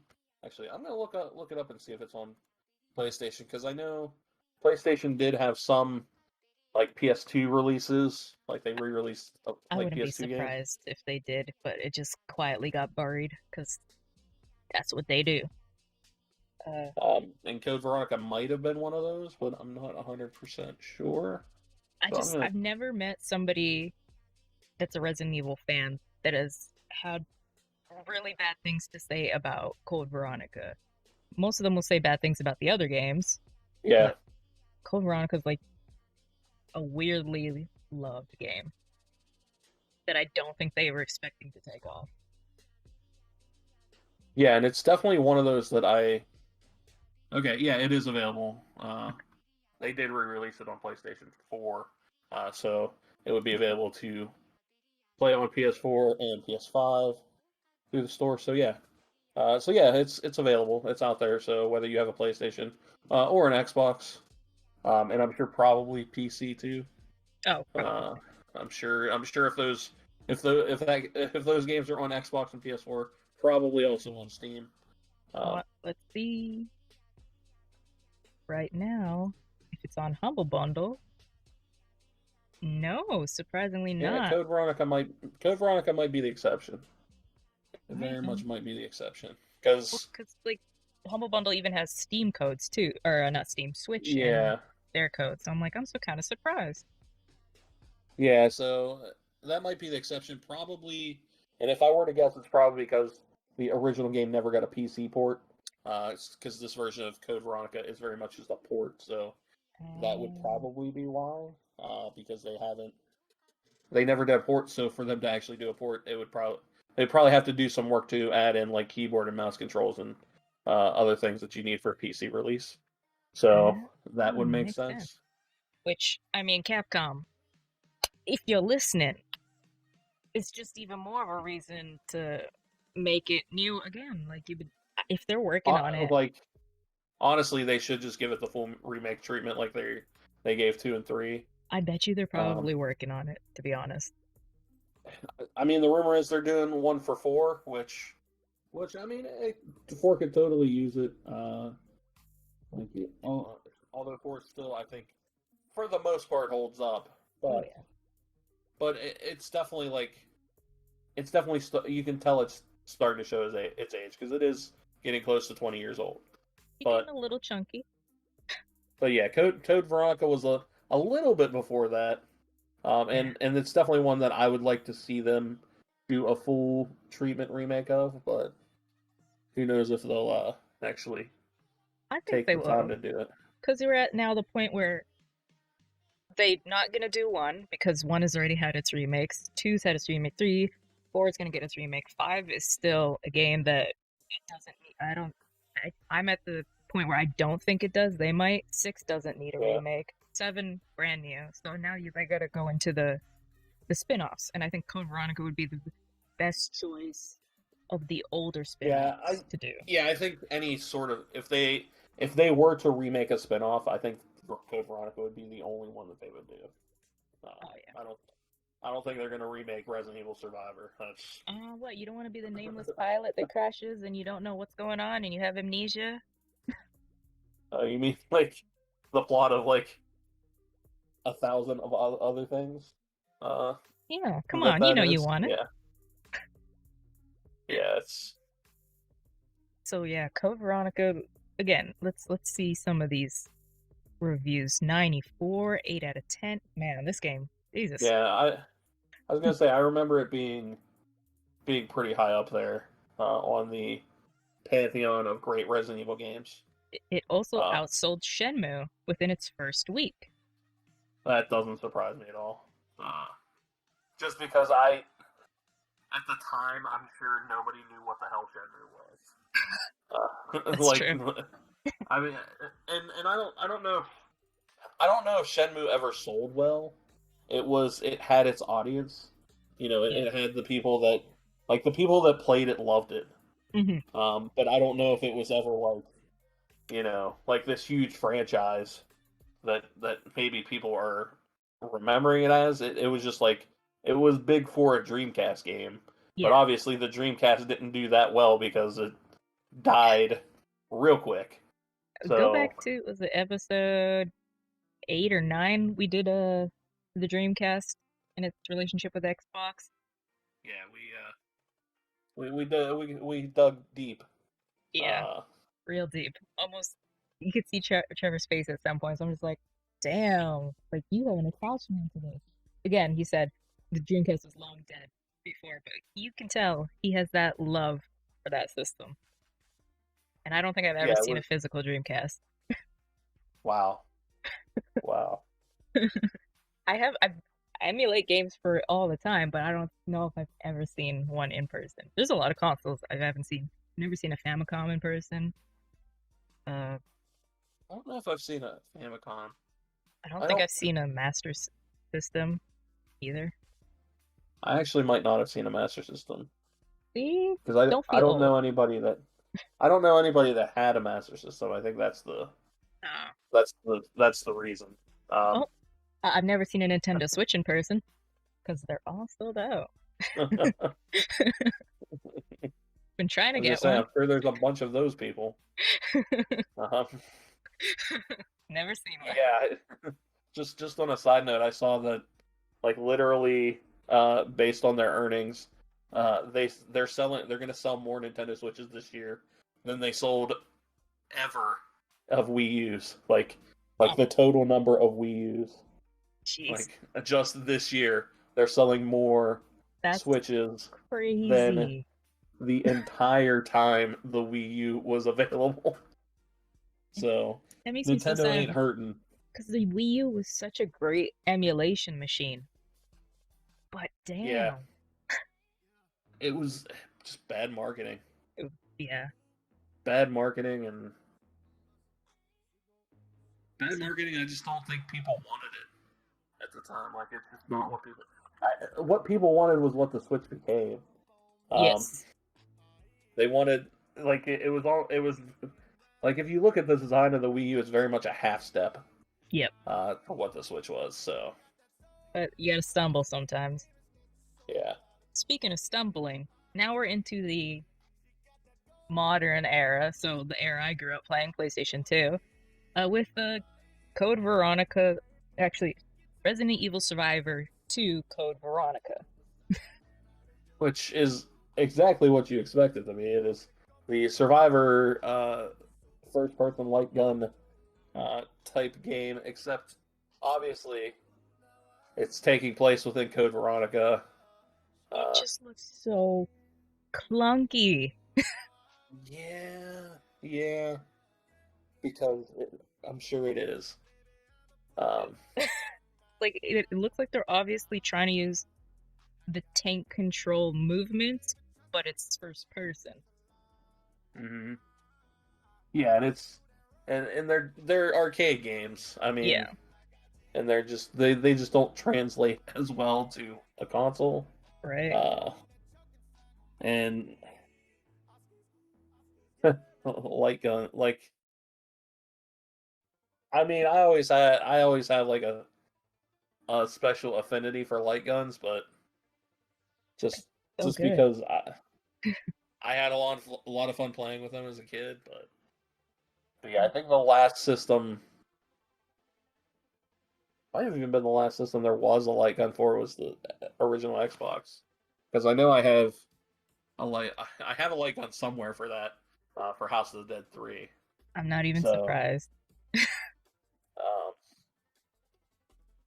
You know what but looks yeah, even clunkier about this is you can. It's obvious that you don't have to aim up and down, but I think this person might be playing with a controller, and you can see hmm that it does aim up and down. You can, yeah. or at least a little bit. Good God. Like, part of me wants, because I love bad games. But damn. I feel nobody should be exposed to. I mean, 41 minutes. I wonder what the price was at the time. Uh, Probably $50. Probably, yeah. More than likely. Lot. So a Clear. PlayStation 2, yeah. PlayStation 2 game would have been $50. Jesus. In Yep. Japan, Game Machine listed Resident Evil Survivor 2 Code Veronica as being the most successful dedicated arcade game of the month in Japan Okay. in Yeah, August. so I mean, this has no place being anything but an arcade game. And just watching yeah. this person clearly play with a controller, if they are, because I don't know how you would 2013. I don't know how you would do that with a. Well, okay, then maybe they emulated. Maybe they did play with a light gun. I shouldn't. Yeah, it's hard to tell. Yeah. So from that abysmal, I do like the box art though. That's terrifying. Yeah. It is Resident Evil Gaiden, which is a Game Boy game. Yeah, I don't remember this at all, to be completely honest. Let's see what this is. Gaiden. 2 hours? 2 hours for a Game Boy game like this ain't bad. Okay. An error has occurred. Is it because I'm trying to look it up? Or is it because you don't like when I use ad block? Shout out to, I've been following this channel for a while too. Survival Horror Network. They just did a massive 10-hour stream on the first day of Resident Evil Village. And man, ooh, God, I forgot how ugly the Game Boy text can be sometimes. Ooh. Yeah. Yeah. Let me see, I just want some raw. Yeah, I mean, it looks like a Game Boy game. Yeah. Okay, what's the story of this big bad boy? Because that is clearly Leon, if I'm not mistaken. Oh, yeah, depicts a viral outbreak on a passenger ship. Awesome.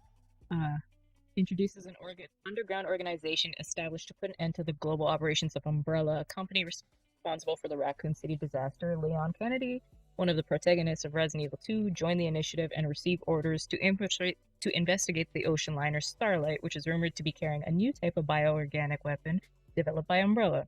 Eventually, the headquarters loses contact with him and Barry. Barry makes a return and is sent to find his whereabouts. So, Resident Evil on a ship and then on a submarine. Yeah. What the hell? They really just went for it back then. Yeah. Yeah. Dear God. The first person combat is inspired by Dungeon Master. Did I miss the combat? I think I missed some. I want to see the combat, because now I'm curious. I don't know what the combat is. Oh God. Oh, wow. Oh, hell no. Okay. I bet you this is worth so much money if you have this, though. Yeah. Yeah, I can't imagine it being super easy to find. Alright, that's Gaiden. Game Boy. Great system. Resident Evil Remake. We've already talked about the original remake when we talked about 1. Resident Evil 0. Look at those tattoos. So this is Resident Evil on a train. I was about to say, this is not only the big train one, but also this is the one with Rebecca, right? Who was the medic in the first one or something? I believe so, yeah. Plot. Because it's like, it's a prisoner, I want to say, Billy, right? Let's I see. think. July 23rd, 1998. Again, 1998 is big time. This was released back in 2002. Umbrella, a train owned by Umbrella comes under attack by a swarm of leeches. Ugh. As the passenger and crew are attacked, a young mysterious man watches over the resulting chaos on a hillside. 2 hours later, Stars police force is sent to investigate the cannibalistic murders in the Arclay Mountain. Oh, so this is before Resident Evil 1. Yes. Okay. On the Yeah, way to the like this scene. leads into that. Yeah. So this is. I'll just keep reading because I'm gonna have a question. On the way to the scene, the helicopter has engines failure and crash landing in the forest. So, Rebecca Chambers, a Bravo team, comes across the express, now motionless, and explores it. So this is Bravo team, but wasn't Jill and Chris Bravo team? I'm confused. I don't remember. If you guys know, let me know, because But yeah, it's definitely Rebecca, because it's Rebecca and then I think like yeah, the Billy guy was supposed to be executed, yeah, you're right, and Billy. but then like I don't think he shows up like, I think he might show up again in like one of the side games, but he never shows up again in a main story game. So it's like, yeah, Resident Evil 0. zero. Choo choo choo choo choo. So this is again the era of looking real nice, but not quite Mm. what we're. Oh man, look at those armpits. You can always tell how old the game is by the armpit joint because it always looks weird. Because the models just don't. Oh, he looks intimidating. He looks like a ripoff of Gladio from Final Fantasy. Or Gladio is a ripoff of him, Actually, since yeah, you'd be right. he was around first. Yeah, but knowing the development history of that game, probably started at the same time. But okay, just another like tank controlled Yeah, 2002. very much. Yeah, it's a take control like old school Resident Evil game. I wouldn't mind the It remake of this. actually, it might be the last one that they made that was tank controlled. The Probably. last new one, because 4 would come out in 04 or 05. Um, so it had to be the last one, the last new one. Because Yeah. I was reading in the description there is the partner system, obviously, but I don't know if it's you can swap on the fly because they just did it there. So it must be swap on the fly to do yeah, you can puzzles. swap on the fly for sure. Yeah, That's cool. yeah. So it was definitely trying to do some different stuff. It had swap on the fly for like puzzles and stuff like that. But it I would, still very much feels like a classic. yeah. I mean, that pushing animation, I'm pretty sure that's been in there since forever. This one, I would like to see a remake of this one. Rebecca doesn't get the love I think she deserves. She gets mentioned a lot, Yeah. but never like love. Yeah, I wouldn't be surprised to see this and Code Veronica get remakes. God, I'm trying to put that positive energy out there for this to happen. Pretty good reviews But overall. we'll see. Yeah, I remember it reviewing pretty well. It was definitely seen as, and it was a GameCube exclusive. Oh, jeez. So I don't know if it ever came to PS2 actually. That's GameCube, Wii, Windows, PlayStation 3, 4. Yeah. Okay, yeah, it never did. Yeah, it never crossed Skipped right over over. to PS2. Yeah, it stayed an exclusive for that generation. So yeah, the only way to play it was GameCube, wow. Yeah, I'm pretty sure I know I have a GameCube copy of it somewhere. Man, I just want a video of your collection. Be like, all right, I got this. I got this now. I got this. A dead aim. Dun, dun, dun. Dead Aim Another is spin-off. another. It's another. Was this the light gun or was this the? I can't remember. I don't know Light if this gun. was also a light gun. Yeah, I thought so. Why does this guy? Let me go back to that cover art. He looks like some 90s star in a movie that gets his redemption arc halfway through. He's a piece of crap, and then he's the bad boy gone good. Oh, that's not. Oh, that's inappropriate. I feel like I shouldn't be watching that. Hey, guess what? The T virus is out there again. So this is what? So this is a light gun game, but also a controller regular game?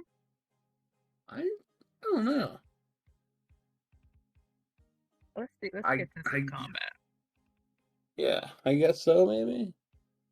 I need combat. Combat. Oh, that was bright. Satan came for me there. Is there really no combat? There's got to be shooting in this game at some point, right? Let's see. Okay. Okay, interesting. Give me some combat. Because now it said light gun on Wikipedia, so now I'm like hella curious. Yeah. Oh, there you go. There's a light gun. There we go. Okay, so. Huh. So it's a weird That's interesting hybrid. When you aim, it turns into a light gun game. Mm-hmm. Why didn't you just do normal ADSing? Because it was honestly because they probably wanted a new arcade game. Yeah. To tell you the truth. And they just were like, well, let's just try to double dip and get people on consoles to buy this too. Yeah. And you're right, the Switch now, it is a third person, or not over the shoulder, but third person. Previous game was, good God, tank controls. This is not tank controls anymore. God, ooh. Damn, he ugly. It don't look good. 2000, okay, so where's the plot of this? In 2002, okay, 4 years after, we're finally out in 1998, after the raccoon incident, Umbrella owned, they gotta stop buying ocean liners, man. Spencer Rain was infested by the T-virus stolen from Umbrella's Paris labs, which is where Code Veronica took place, and a former employee. Oh, good. No, not reading that. Bruce? That's Bruce. The hero's name? Bruce? Yeah. Okay, you know what? Oh, interesting. This is the 4th entry in the Gun Survivors series after Dino Stalker. They did do the Dino. Yeah. It's also the first in the franchise to feature first-person shooting and third-person movement seen in its predecessors. Okay. Interesting. Average reviews. Okay. Yeah, I remember it not being fantastic, so. Yeah, I'm like, I don't. Yeah, they did some weird spin-offs. What the hell? That's the final boss. It looks like a head coming out of an anus. Oh my god. Yeah, that's I mean, you could say that for 90% of the monster. It's that same year, Resident Evil. I remember the cover art for this. I have no idea why I remember this cover art. So Outbreak, I definitely remember. Outbreak was an online multiplayer co-op Resident Evil game for the PlayStation 2. Oh god. That multiplayer must have been beautiful. It wasn't like a full-blown game. It was literally like leveled out scenarios. And then to top it all off, there wasn't voice chat. Awesome. I I want to say I think it used like a bunch of like pre-set text that you could like fuck with, maybe. Jesus. I mean that it's possible that might have been Outbreak too, but I yeah. Need an antidote to fix. I'm assuming that's probably the pre-programmed text. But then this video was put up in 2016, so I have a feeling this might have been just either. I don't know how survival horror does it with these games, because I think this might have either been an emulated, or if it is physical, they might have played Yeah. solo.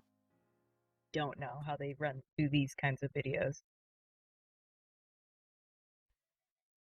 Yes. I remember that Outbreak cover was art. weird. I remember it so much. Oh yeah, I saw it 1,000 times because let's just say it got traded in a lot at Yeah. GameStop. Outbreak depicts an episodic storyline of a zombie-inhabited Raccoon City. Players control 8 characters with unique abilities, and is set during the general time period of Resident Evil 2 and 3. Outbreak followed with a standalone expansion, Outbreak File 2. Yeah. Game is praised for its graphics, fun factor, and multiplayer, but criticized for the lack of voice chat. Okay. Yeah. So this is another one that kind of like jumps back in because it's that after the days after the initial outbreak, so after 2, and also after 3, but with 3 splitting same time as 3. Mhm. And Yeah. Yeah. It's there's 8 characters. I guess there's really no main character. yeah, because like basically you kind of like go into an online session and pick a character or whatever. Yeah. The European release was heavily delayed by 9 months. That's not a heavy delay, but okay. But back then, I guess it was. Man, I can't Yeah. imagine. Because they're securing the network stuff, so yeah. Things we find so trivial now. Oh yeah. I mean, this was when console like game online was like what? Mm-hmm. It was console gaming online was very much in its infancy here, even though we had PC online gaming for a long time. Yeah. So Well, it's different. So this is 2 of the same yeah, I outbreak. mean, File 2 was basically just more of the same, just like new scenarios and stuff. I wonder what games like what this would be like now, because I'm so curious as to games like I Anthem. Like, what is their future gonna be? I think like I don't know if this exact game would work now, but I think a game similar to this could actually be really cool Yeah, now. I think we have kind of like Left 4 Dead, and not Yeah, quite the same. I mean, what is the new one, the Reverse 2? That's also coming out, or is that the yeah. multiplayer shooter? I think it might be a multiplayer shooter, I can't remember. but honestly, I don't remember either. Yeah, There's a lot going on. there's the animated series coming out soon too, and I was like, okay. So there's I love that they maintain, and this is something so small. Most of the series maintain the same text font. So something small, but it's like series is consistent with that. I would have pushed her off to the side. Anyway, I like that. That's kind of cool cover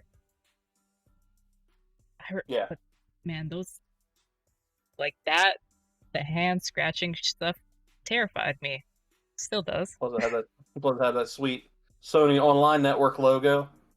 Nice and tight. Had that Sony. All right, so Trevor's gonna give us the biggest breakdown of this because, as I've said, I have never played this one, but I have watched speed runs of it, and I've watched people play it several times. And I think this is one of the most loved Resident Evil games of all time. I don't want Yeah, I to mean, play Final Fantasy. Resident Evil 4 changed the game. Like it changed the way like Resident Evil and action games in general were looked at the time.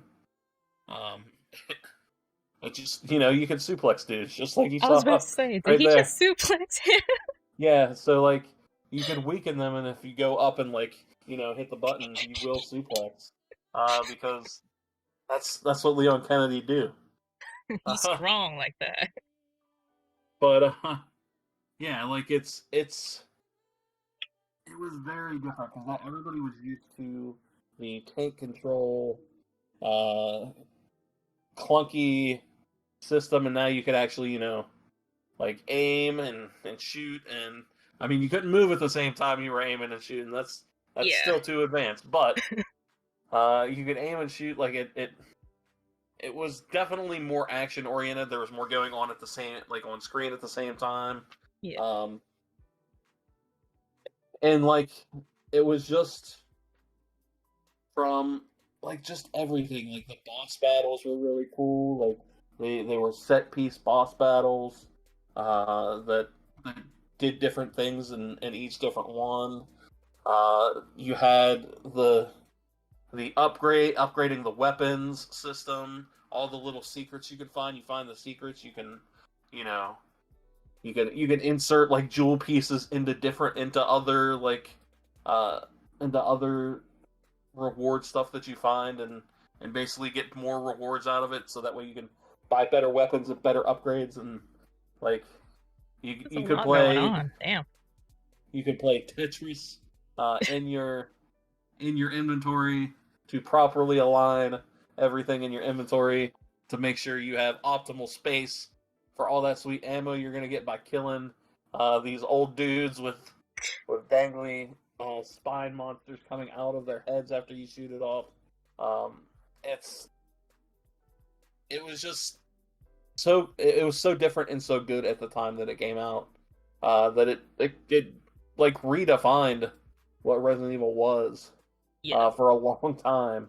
I know a lot Uh, of people have an issue with Ashley because I mean it's just a giant escort mission, but that's not a reason to write off the whole game. And I think if you yeah, complete it on professional, you get her suit of armor and they can't pick her up at all. yeah, and the thing with Ashley is that like it's not you don't have her with you for most of the game. Like Hmm. most of the game is you just go do your thing and try to figure out where she's at so you can save her. But yeah, some of the sections with her can be annoying, but it's honestly not that bad. Hmm. Um, you just have to think more about what's going on and be more aware of Yeah. certain things. So, yeah, I expect. Okay. Yeah, go ahead. Okay.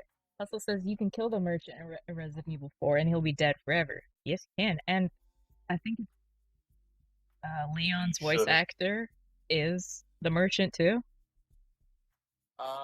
Yeah, I'm not 100% sure on that. Yeah. But yeah, the merchant was really cool. Like literally to this day, I could say, "What are you buying?" Like, and people know.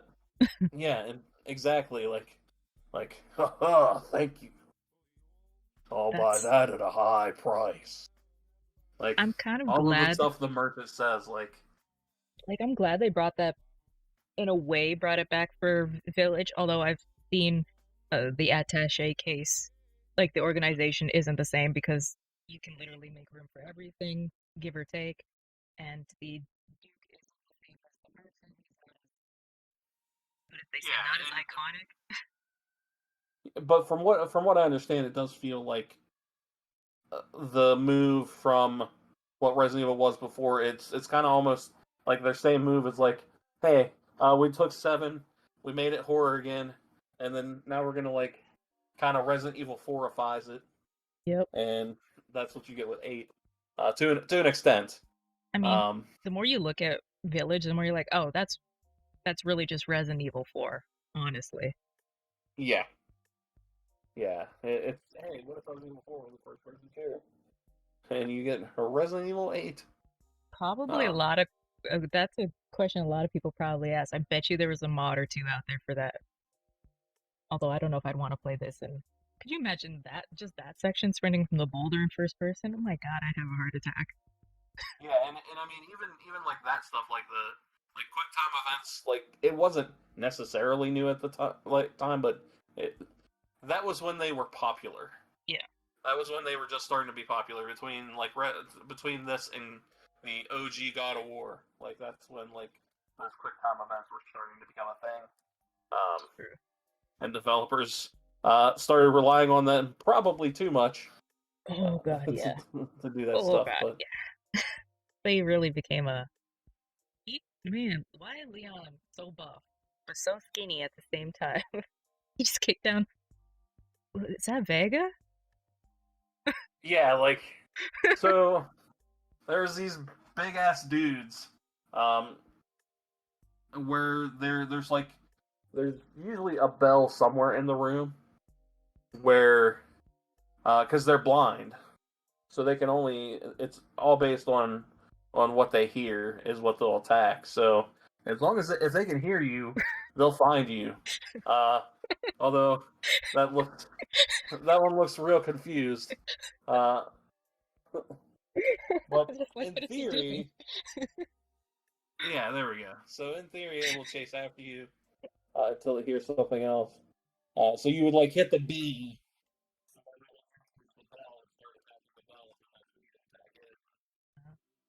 Yeah, it's. How horrifying was it the first time when the Las Plagas came out of somebody's neck? What? God, that's some animation there. Came out of somebody's neck hole. Yeah, it's.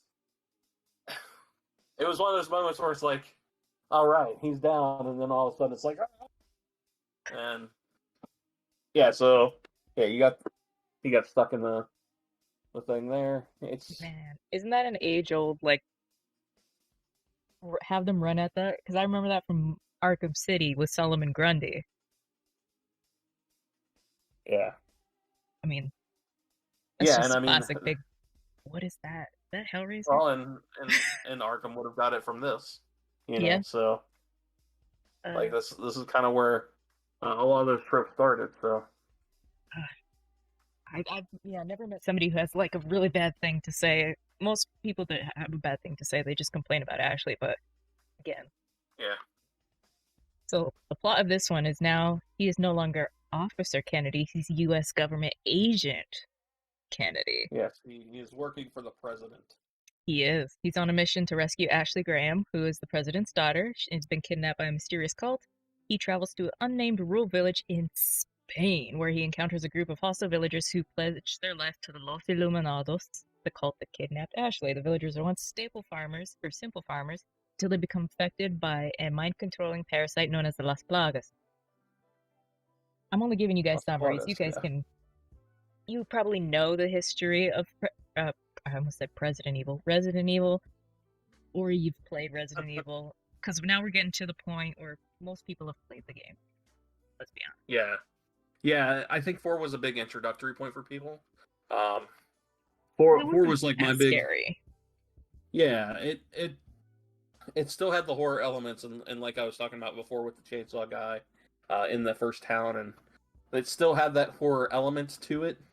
And there was still kind of like that creepiness factor, but it wasn't like... It was more action horror than survival horror, so to speak.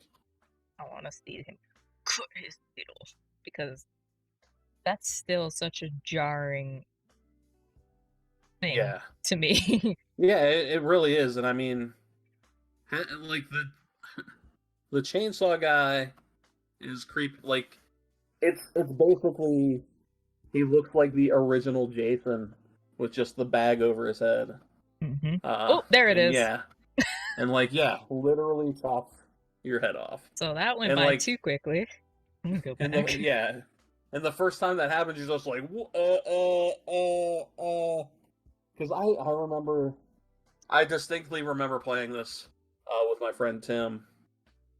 Because he's the one that bought it. He was following it before it came out, because like At that time, I wasn't like a huge Resident Evil guy. Yeah. But like this is what like kind of got us all like into it because he would bring it over and we'd play GameCube and be like, and then it's like, oh, Yeah. you see the head get chopped off and it's like, oh my god. That was like when the Tomb Raider, the 2013 reboot, man, they had some violent deaths for Laura. Some Oh yeah. absolutely jarring ones. I was like, oh, okay, I guess. just like that's where it's like, are you okay, developers? Are you all Right? right? Especially the one where she's going down that waterfall and you're trying to Oh my. avoid things and just right through the bottom of I'm like, God damn, y'all don't like Laura? I also think Resident Evil 4, don't know why I said it like that, has probably the most ports out of any of the game. Oh yeah. It so it started as a GameCube exclusive. Mhm. So it was I'm gonna say probably for the first year it was only on GameCube, and then it got ported to PS2, and then it got ported to Wii, Mhm. and then like PC and Xbox 360 and PS3 and PS4, Yeah, Xbox One, you name it, it's been on that system. I actually liked the Wii version with the motion control. Actually I've worked heard pretty that. well. Yeah, the aiming was actually pretty nice. Right. So I Also will on the shout out to Switch that version. Yeah, also and on the Switch, I can this say that year I a VR.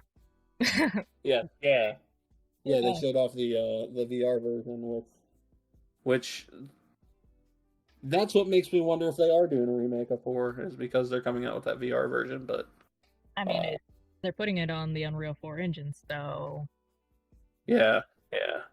maybe. So I'm interested. Um, but yeah, I don't know how many times I've purchased this damn game. I have it on GameCube. It's like I Skyrim all have it. over again. I know I bought the Wii version when I had a Wii, uh, and then pretty sure I know I have it on Xbox 360. Pretty sure I know I have it on Xbox One. I might have it on PC. I'm not 100% sure. Uh, Jesus. actually, I do have it on PC. I'm pretty sure I do have it on Steam. So I wouldn't be surprised. So it's linked in the description. For there's a Resident Evil modern Resident Evil pack, I guess. 4, 5, and 6 are all bundled together. But 4 is also available. I mean, like Trevor said, he's probably bought that more than Skyrim, and somehow Skyrim always ends up in your games list, and you're like, I didn't think I'd bought that again, but here it is. I've at least It's one bought of it as those. much as Skyrim. Yeah. Skyrim, I'm like, I'm so excited to you, but there you are. Okay. Guess you're back. I've at least purchased Skyrim 3 times. 360, Xbox One, and PC. So, Yeah. You just can't um, help it. yeah, I mean, like, it just happens, guys. It's just Right. like, Resident Evil 4 is regarded as one of the most influential games of the 2000s, and due to its influence of redefining the third-person shooter genre. Uh, immense, what did it influence? Gears of War to Batman Arkham Asylum. It became standard precision aim feature in action games in general, which include examples of Dead Space, Grand Theft Auto, Ratchet and Clank Future, Fallout, Uncharted, Mass Effect, and Last of Us. In 2019, Game Informer, love them, called Resident Evil 4 the most important third-person shooter ever, and it said it innovated two genres, inspiring both survival horror and shooter mhm. games. Yeah, Yeah, 100% agree with that. I mean, they just named some of the big games like Dead Space, Grand Theft Auto, Bioshock. But I don't know a game that came out after this, especially a shooter or like a survival horror game that was not impacted by this in some way. Definitely. Even today, man. Yeah, Resident Evil 4 very much set the standard. Uh, for a horror action game. 100%. It was so well done. So now It's still awesome beginning to end. Oh yeah, I'm going to. You know what? That will be the game I should play for our extra live stream. Yes, it should be. I will get it, or I probably have it somewhere, and I'll play it. So now we're gonna start getting into some of the cheese that the series went with. So Umbrella Chronicles was a Wii game. It was. I mean, essentially, PlayStation 3. it was a callback to the light gun games. Really? Just yeah, I'm pretty sure Umbrella Chronicles was a first person like light gun type game, if I remember correctly. Oh, what I also did mention while we were talking about Resident Evil 4, it also brought back Leon Kennedy. Oh, what is that on the screen? Leon Kennedy and Ada Wong. And there is talk of Wesker, which either you love Wesker or you hate Wesker. So yes, very much light gun. Yeah, because you had to take advantage of the Wii gun. That they had the peripheral where This was also on stuck the PlayStation nunchuck 3 as well. Yeah. Yeah, PS3 might have been the last system that actually had a light gun peripheral. Yeah. Because it was either Time Crisis 3 or 4 came out on PS3 and had the light gun. But it was surprised if that was true. It was real hard to get a hold of because they didn't do a big print run on those. I might have it somewhere. I also wouldn't be surprised as well. I might have a light gun for PS3 somewhere, but I can't remember if I actually ever bought it or not. It just seems like, I mean, there is peripherals for the consoles today, but Trevor could probably agree with me. Not like back in the day, not like when we had Mad Cats and there was literally a peripheral. There was fishing peripherals. There was all kinds of peripherals. We don't have those days anymore. No, those days are done. But yeah, the Umbrella Chronicles.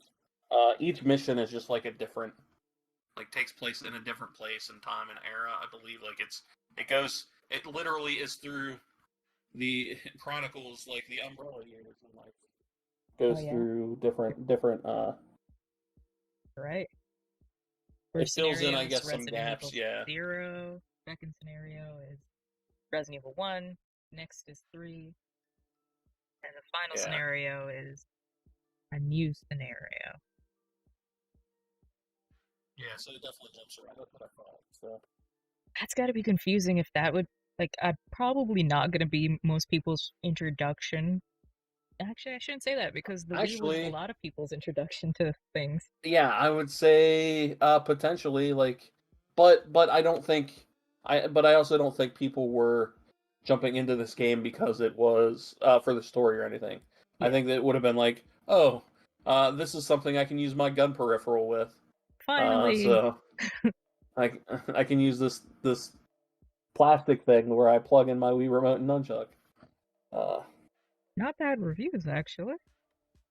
7 out of 10. I mean, I think it was, good for what it was, It did the job. It didn't look bad. It played like a light gun game, so what more can you ask for? Yeah, I mean, if you went in it knowing what to expect from it, I think it was, fine for what it was, Yeah. Next, I feel like this game gets so harshly judged. Resident Evil 5. It's not great, but I think this is. I think a lot of it is because this is where they went. Four started to do less of the horror, whereas 5 just kind of completely broke away from horror and went almost straight action. Yeah. In a sense, and I think that's where people kind of jumped out, and I mean they went for a full gameplay experience that was it's a completely co-op game where I mean the AI isn't the best, so if you're not playing with an actual person, dirty, man. yeah. Dirty. Yeah. But I don't think it's a bad game. Like I think 6 I is worse. remember. Don't get me started on 6. I mean, you will get me started on 6 here in a couple minutes, but Can't wait. But yeah, I enjoyed 5 for what it was. I think it came out in the era where everything was brown. So I mean, yeah, it's look at it. yeah, like it's very brown because that's just what everything was at the time. So it's but yeah, it was complete action for the most part. It's basically like playing Resident Evil 4. It didn't really change a whole lot from 4, so it was kind of almost like retreading, but taking away like all of like a lot of the horror elements out of that. Um, yeah, it's not bad. I don't think it's a bad game. I think it's fun for what it is. Yeah. It's just I don't think it has the personality that 4 does. No. But maybe that's just because Chris doesn't have the personality of Leon. But Chris is something, man. I don't know what he's like in 8, but his personality back then was something to be desired. yeah. And if I'm not mistaken, this had almost as much controversy as the first game did because of the racist, quote unquote, because this really depends how you feel, outfit that they gave to Sheva. Oh yeah. And I was like, oh Yeah, the it wasn't her main outfit, but like the alternate outfit. yeah. Like the Let's see if I can find it. yeah, it was like an indigenous people's outfit kind of thing. Sheva. There's only Yeah, one like V, dumbass. they were trying to do like a tribal. Yeah. Oh. No, hold on. I'm just gonna. Alright, just go to the goddamn. They have it. It's got to be in the gallery somewhere. This is the official wiki. Because I remember that controversy. That turned a. Is this it? A lot of people off of the game. Yeah. Oh. Yep, that's it right there. Yeah. I mean, I don't think it's a big thing, but I could understand how some people don't like it. Yeah, I can definitely see like. Yeah, I see what people see like. Yeah, I can see it, but it's also. I mean, I like that. I don't think it. Yeah, I was gonna say like, I don't necessarily think that was their intention per se. Yeah. I think their intention was more like, hey, we want her to have a sexy outfit. Yeah. For fanboys to ogle over. Exactly. More than, Because I mean, yeah, these are her outfits, so there's plenty of others to draw issue from than just the indigenous one. Yeah, like but yeah, I understand why people would be upset over that. Yeah, I get it, but yeah. What do you guys think if you're watching right now? If you were, and if, God, please have been alive when this game came out, because that'll make me feel old if you weren't alive when this came out. What did you think of the Sheva controversy? Because I distinctly remember that. It had, okay, he just straight up boot kicked that ladder. It had some people not even willing to try the game out. Which, to each their own. Do what you need to, puppy, but it ain't that deep to me. But yeah, again. Yeah, like I said, I know it wasn't even a main outfit. You unlocked it like elsewhere. What is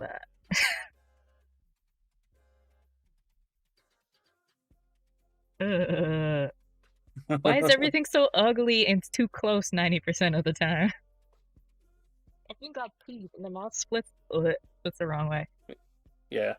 And what Hustle said, he remembers it but wasn't bothered at the time. Yeah, it is what it. I mean,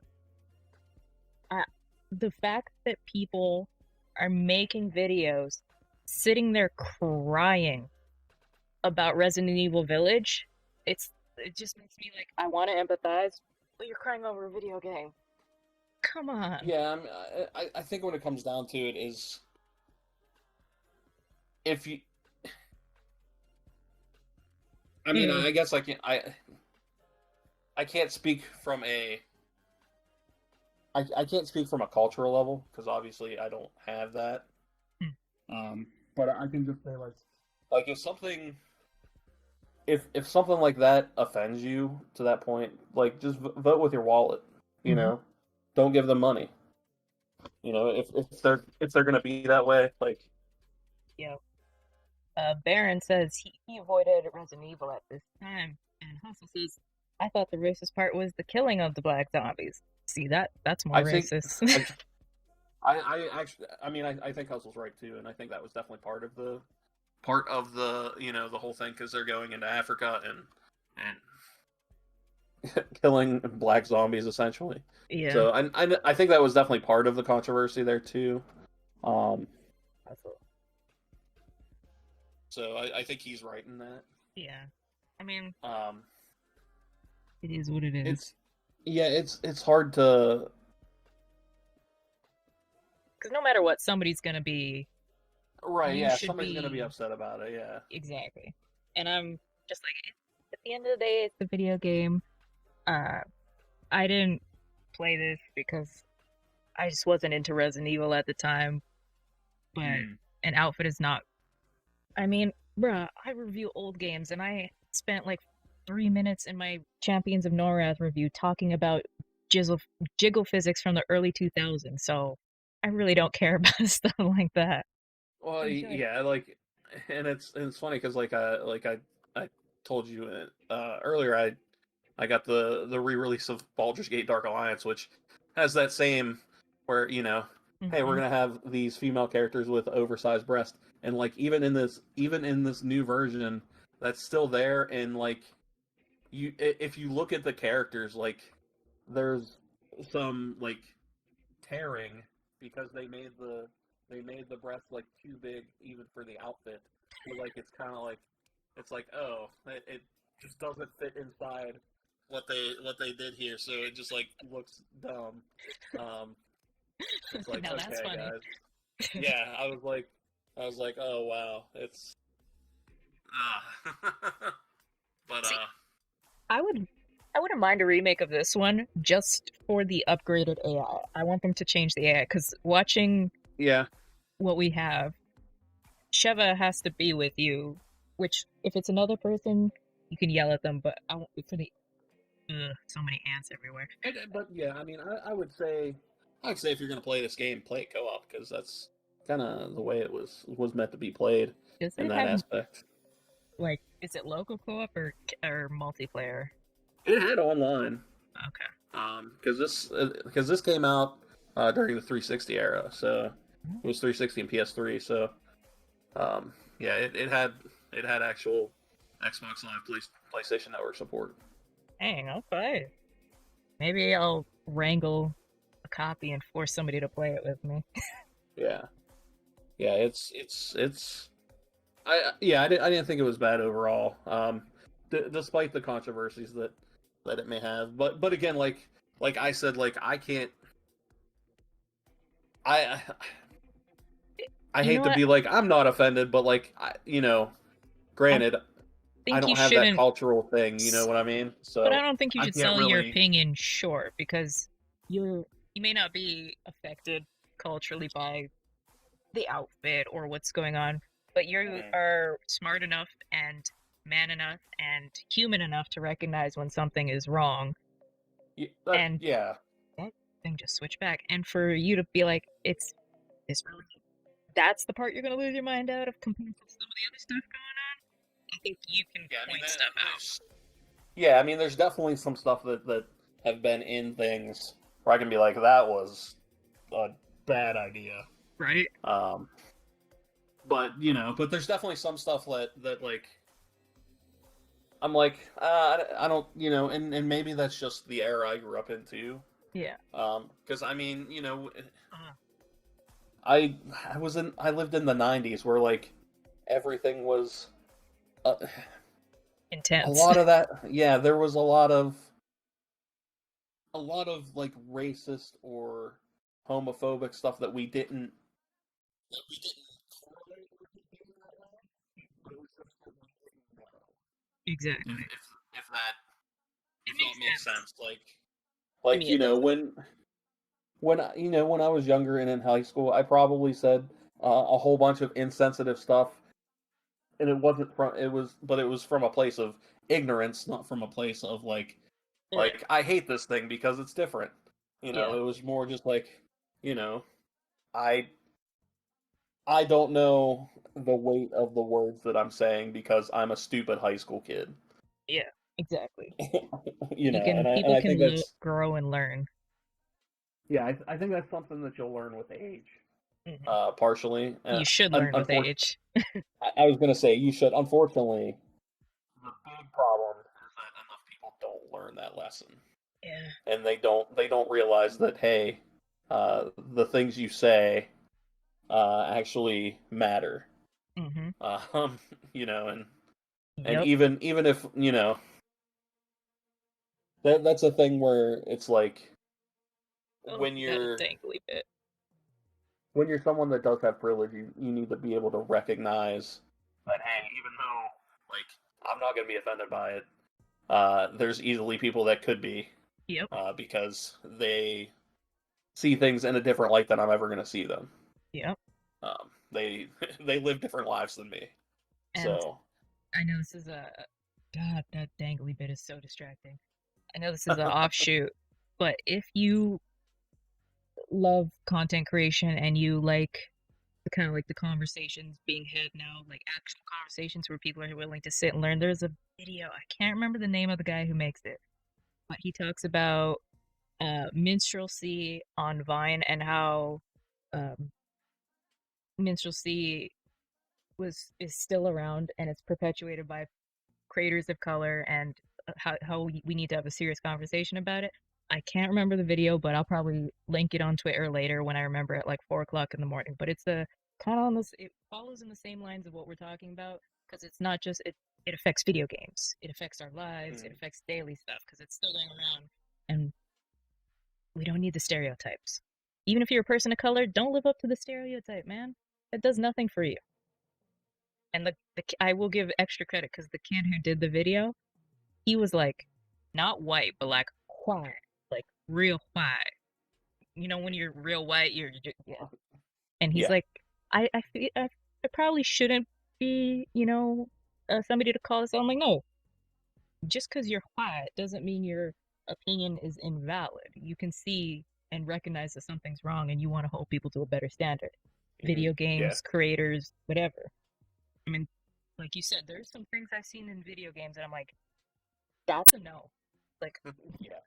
that's a big It's no. like why like there are definitely some times where I'm just like, why would you make that choice? Like, Yeah. I, Like, you didn't have to. and and and there's definitely a lot of times where it's just people live in their own bubble Hmm. and don't see what's happening around them. So they end up being a little bit tone deaf, and I mean we see that all the time, Yeah, um, unfortunately. we really do. So, but Uh, but yeah, oh, and even Hustle said, yeah. I think we were in the same place, but yeah, Hustle said, for example, the Power Rangers were very stereotypical. Yeah, and So, exactly, like, and even like as a kid, I never put two and two together. mm-hmm. It was just like Because you're a kid, you it's didn't like know. oh whatever. Yeah, exactly. Like my kid brain's just like oh my god, they have powers and they fight with weapons and they have big Zords that are sweet. Yeah, this is Um, awesome. yeah, exactly. Like so that was the Basically, '90s. a takeaway: grow up, educate yourself, be willing to be criticized, be willing to learn at the same time, and your life is going to be so much better because you don't want to be in your 70s being that grandpa. Like grandpa needs to go back to the home again because he's saying racist things at Thanksgiving.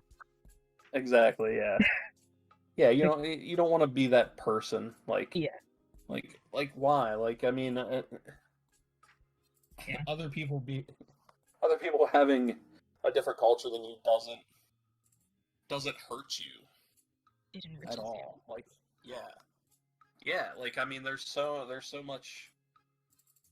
so many other forms of media that I enjoy because it's done by a creator that wasn't white. Mm-hmm. Because I get to see, like for me, like I get to see a different perspective. I get to see something that I would not see or know in my normal everyday life because like I'm a white dude and like whatever. Like I know that story. I've seen that story everywhere. So Exactly. like You I don't think it's need it. cool. Yeah, like I think it's cool when I get to see stories from other perspectives because it's like, well, now I can at least understand stuff from a different angle, at least to a point. Yeah, You know, get obviously to there's a empathize. point exactly like there's a point where like I'll never understand. Um, but like You're I can willing at to learn. least yeah, like I can at least uh try to, Mm-hmm. and I think if we all at least put in a little effort, it doesn't take much Right? that we could all use a little bit of that. So Amen. True words ain't never been said. I think that's the most uh people have gone off on Resident Evil 5 with Nah, I bet you. I don't want to say her name, but the Gamergate lady. She probably went off on a whole tangent about it. that's true. Cause Um, so Resident Evil 5, the plot of it, because we're doing plots. Not giving you the whole thing. You see how long this paragraph is, and you see me trying to I'm trying stumble to to read. even I'm trying to even remember I mean I knew Chris is part of the BSAA Set and 5 years after Resident Evil 4, BSAA, BSAA dispatched to Kaijuju in Africa, Kijuju, with his new partner Sheva, tasked with apprehending Ricardo Irving before he can sell a bioorganic weapon to the black market. When they arrive, they discover the locals have been affected, the Las Plagas, uh, but the African variant, and Chris and Sheva are rescued by the BSA Delta team, which includes Sheva's mentor, and they fight a giant monster. It's ugly and hideous. Wesker exposes himself to Ouroboros and chases Chris and Sheva through the volcano. I remember that yeah. because Chris punches that boulder to death. And You gotta. I'm pretty sure this was like, oh, Wesker's dead. And then they had like an after credit scene where he wasn't really dead. Wesker's not dead because he's in 6. Wesker's never dead. I want to see, I want to get to that boulder punch scene. I don't think I may have missed it, or maybe like right here. Right here. Just watching. Oof. He shot. Oh my god. Why does he look like the bad guy from the god awful Silent Hill, the second movie, the 3D one with Jon Snow? I was gonna say I don't know because I never saw the second Silent Hill movie. You Uh, saved yourself so much. yeah, I saw the first one and it was pretty good. First one is But probably one of the best. Look at all those tentacles. Ooh, I shouldn't have said it like that. It's probably one of the and better video game movies. these Japanese game developers love their tentacles, don't they? I mean, I could definitely tell the whole reason why they do it. That's for another. That's an art podcast because it's actually like a very interesting story of how it happened, Mm. and it's crazy how they got around it. Chris Sheva saved the day. Wesker dies, but not really. Jill is there. I also wonder where the movies, because like I said, I haven't watched since Resident Evil 2, but I know Jill Val. She had the shit on her chest, a bug at that time. Yeah, the movies I know like go off in their own like Yeah, universe like separate from the game. So I don't know where those end up. Um, like nowhere. I kind of almost want to watch those movies because I know they're dumb. But I was actually, because I've been trying to plan some movie nights, so I've been trying to get people's schedules. I think I'm just gonna put them on and be like, if you show up, you show up. But I've been wanting to do the Tomb Raider movies and then the Resident Evil movies because I'm like, they're so bad it's good, some of them. yeah, But I'm like, yeah, like I don't know if I like can sit through that.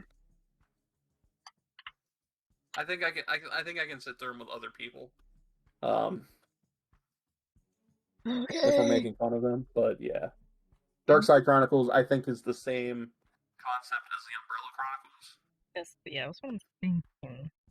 I'm trying to see what kind of controls it has. Oh, Yeah, hello.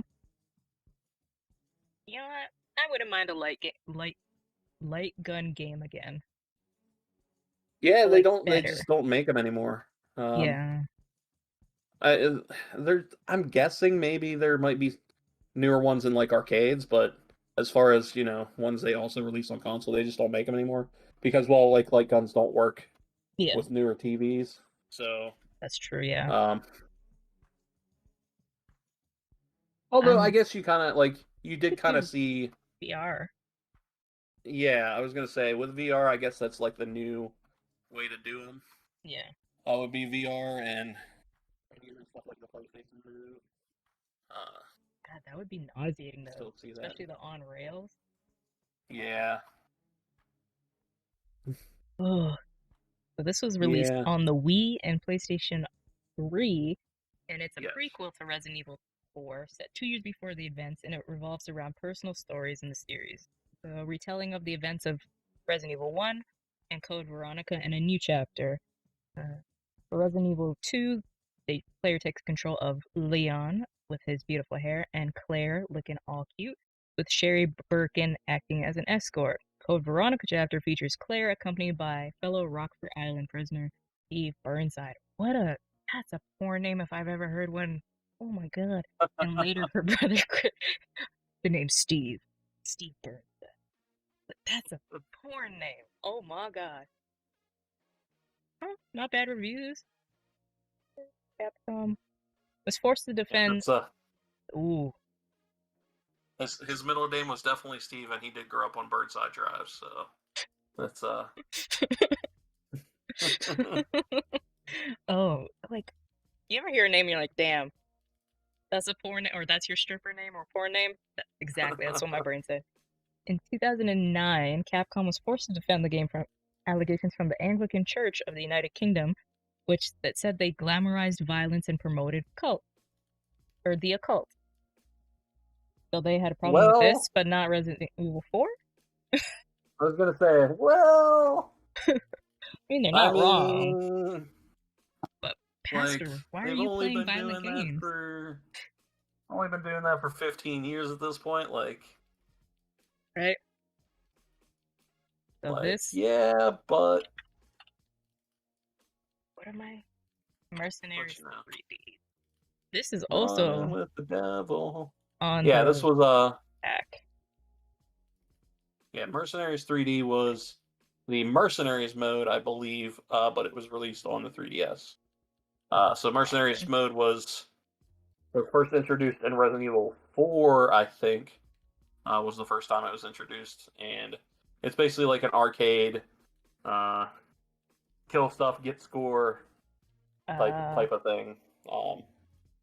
Yeah, it has a time limit. Like you want to kill the stuff and get the high score and all that stuff. So If goddamn Resident Evil wasn't already stressful, you're gonna test that? Oh my god. Give me a time limit and watch me not play a game. I hate time limits. Like, I'm already stressed yeah, playing that game. they're usually pretty contained levels. So it's like really just like what kind of combinations and stuff can I or can I find like the weapon in this level to increase my combo and kill all the it's very like arcade shooter very like bullet storm.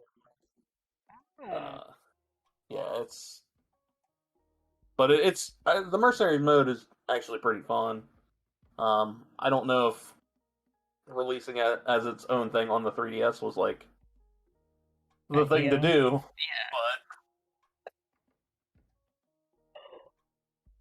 Yeah. Okay, let's read the team. Yeah, I was Hopefully gonna no say it probably story. doesn't have much of a plot. He really doesn't. You can play as a whole bunch of characters. You play as Chris, Jill, Wesker, he's never dead, Claire, Jack Frost, Barry, Rebecca, and Hunk. And you compete in maps from Resident Evil 4 and yeah, this shouldn't have been a standalone. Yeah. But I'm glad that it was a 3DS game. Man, the Yeah. 3DS has some banging games. Yeah, it did. Magna Carta in the chat said actually the Survivor mode in Chronicles is very similar. That's true. Yeah. What's up, Magna? Resident Evil Revelations came out for. Oh my god, it came out for everything. It originally came out for the 3DS. It was originally a 3DS exclusive. The first print run on the side said Resident Evil Revelations. I remember that. I have one of those misprints. It's that's not worth sealed, so but I much. do have it. But yeah, because I bought the first run of it. It used that second stick attachment that you could buy through the 3DS to basically have a second stick on the 3DS. Jesus. So I also got one of those for this game. I would love to see your collection, man. And yeah, it's like this game was pretty good actually. Yeah. Okay, let me see if I can find some more non. I always seem to get in the goddamn cutscenes. Hey, Jill. I saw Jill's booty there. It has a very tight. Like we've officially moved into the third person games, but this camera. Why do I always get goddamn cutscenes? That's a very tight camera angle. That's got to be like a 70 FOV, if that, which is a great thing for a game like this. And you see a couple of other games. I think The Evil Within does it a little tighter, although on PC I think you can slide it out. I do like when they have tighter FOVs because it just gives that more like claustrophobic, always on the go, always need to be moving kind of thing. But yeah, this game, I remember the cover art for it. Yeah. Although, what's this? Yeah, it was that one. The cover Yeah, art I mean, is iconic. it eventually came out. Yeah, it eventually came out on everything. Like, you can pretty much buy it on anything that you can play it on. And I'm pretty sure I linked it in the description. Let's see. Yeah. Yes, the complete pack, which has all the DLC. So Revelations is set between 4 and 5, shortly after the establishment of the BSAA, 1 year prior to the federal bioterror. Sends Parker, Lucina, whatever, and Jessica, nope, to contain the outbreak in the Mediterranean Aquapolis. Jesus. Of Gira. No, don't care. Italy. So more people going to continue. So this has nothing to do with Umbrella? Or everything to do with Umbrella. Oh shit, he got me.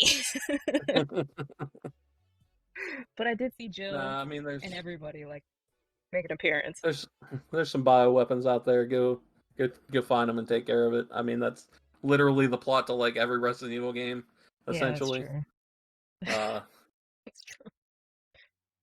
There's some there's some weird shit in this country going on. It's probably Umbrella. They probably started it. It's probably some virus with the letter in front of it. Just go figure it out. Yeah. Cool, thanks. Okay, thanks, bye. Enjoy your time. Bye, have a beautiful time. I mean, that's essentially yeah. Except maybe the most recent couple. Yeah. Magna says the BSAA is owned by TriStyle, which is literally a pseudonym for Umbrella. See, I don't know, like Yeah. we talked about this when we were talking about the early games. I don't know the virus strains. I don't know like the histories. I just know what's happening. What is this outfit the other character is wearing? Because I just got distracted by it. Who Ada? Is that Jill? Is that you? Who is her whole leg is out. Hey, look, she, Her whole leg and freedom, butt cheek is out. freedom ain't free. She a I little don't know too what that free. means. Because that butt cheek is out, man. You know how cold that must be to just. now, now that makes me like.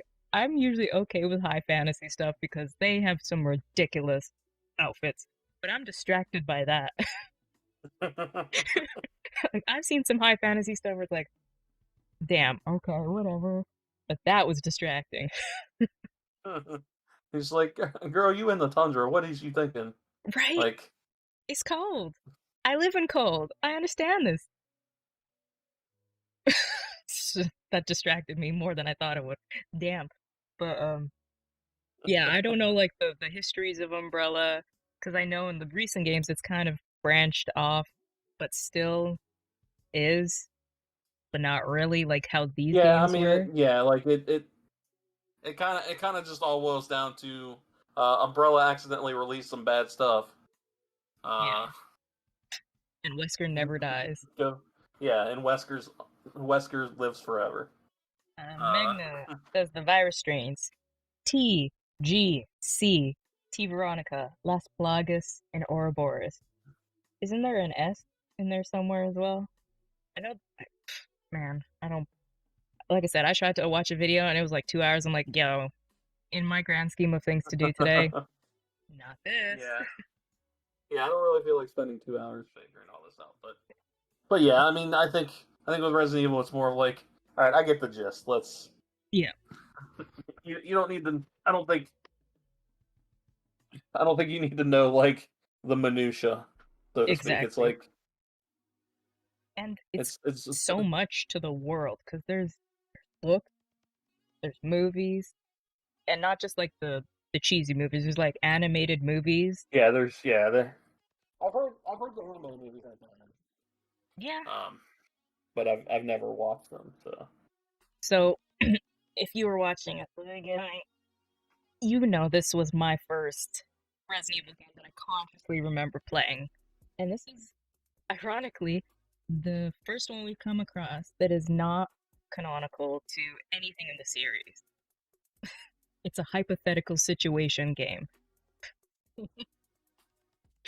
Which, I mean, it's not bad, but it was definitely marketed as a mainline, full-on Resident Evil, if I Yeah, remember and at the it's time. it's definitely more just meant to be like an offshoot with like co-op. Yeah, Like it was essentially they were trying to do Ghost Recon Resident Evil. Um, yeah, it just isn't as good as like maybe one of those games would be, but yeah, that's what they were going for with Operation Raccoon City. Like I'm sure it's okay, yeah. um, but it's not like you know Because I mean, anything to write home about. it's definitely like takes a lot of. Think of it as a slightly worse version of Left 4 Dead, Mm. but third person. But Mm. you have no idea who half the people are unless you know like the minutia of what's going on. Because Yeah. none of them. They do have some characters that are in the main line, but you know, there's no Leon. I think there's skins that you can put on, but there's none. They don't. Mm. Yeah, it's not. Yeah. It was cool that they did flesh out more of Raccoon City Mm-hmm. that they never And ended up using again. Magna Carta says Wesker is definitely dead. The closest thing being is his son currently. So I'm guessing that's in current because you might kill Wesker in 6. Um, although I I'll mean, be 5, you honest, 6 dropped them is in a volcano. yeah, because I know 6 is a blur for me. 6 is And I a blur for a lot of people, so don't worry. like, and I beat like, I definitely beat 2 of the campaigns in 6 because there's 3 campaigns, or 4 maybe actually. Jesus. But okay, so he says Wesker's dead in 5 technically. So Yeah. I mean, Hella's technically dead, but she's not. We all know that. So, yeah, this game had 2 different ways you could play this. You could play as the Umbrella side that was sent in to wipe out. Um, uh, it's set before 2, kind of, because you go as the Umbrella operatives to pick up the T virus from, uh, the G virus from Birkin, but then you kill him and all that, whatever, and then you have to escape. And then you play as Echo 6, who stops the fleeing and you fight the Nemesis. It's just a mess of a game that, if they had done properly, would have yeah, done so much for the lore because it would have filled in a lot of that backstory. But it's not canon anymore. yeah. I mean, that probably tells you all you need to know. Yeah, yeah. Ah, 6. also, let me put this up. That is a giraffe getting some head from a metapod. That's all right. There you go. Now that's in your head and you can't think of anything else. Um, Resident Evil 6, like, Was a mess. yeah, I just, I don't remember, like, it had the 3 campaigns. It had the Leon, the Chris, and the Jake campaign, which Jake was Wesker's son. Jake. Um, and then when you beat all 3, you unlock an Ada campaign. Uh, it, Yeah. I mean, Dallas says that giraffe knows what he likes. that giraffe. Dallas, you right. That giraffe likes the gurt. I mean, I just you can't. The endings of these games is so varied. Because, I mean, the end of Resident Evil 7, you could kill the main character that's going to be in Resident Evil 8. You can kill off Mia. But they ignore that. They ignore it for Resident Evil 8. So there's things that just happen, and they're like, I yeah. don't I care. honestly like I said, I played through 2 of the 4 campaigns, and I don't remember.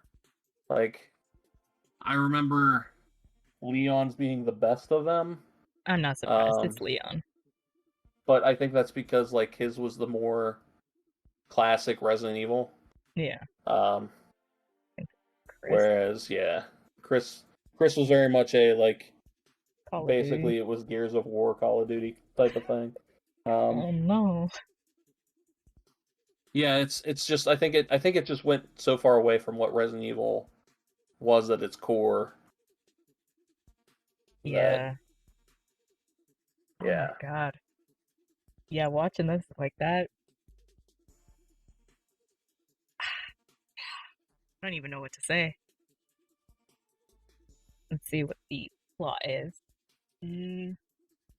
Resident Evil 6 allows players to select between 4 scenarios, like you said. Kennedy, boy with the pretty hair, Captain Chris Redfield, Jake Muller, and Spy Ada Wong.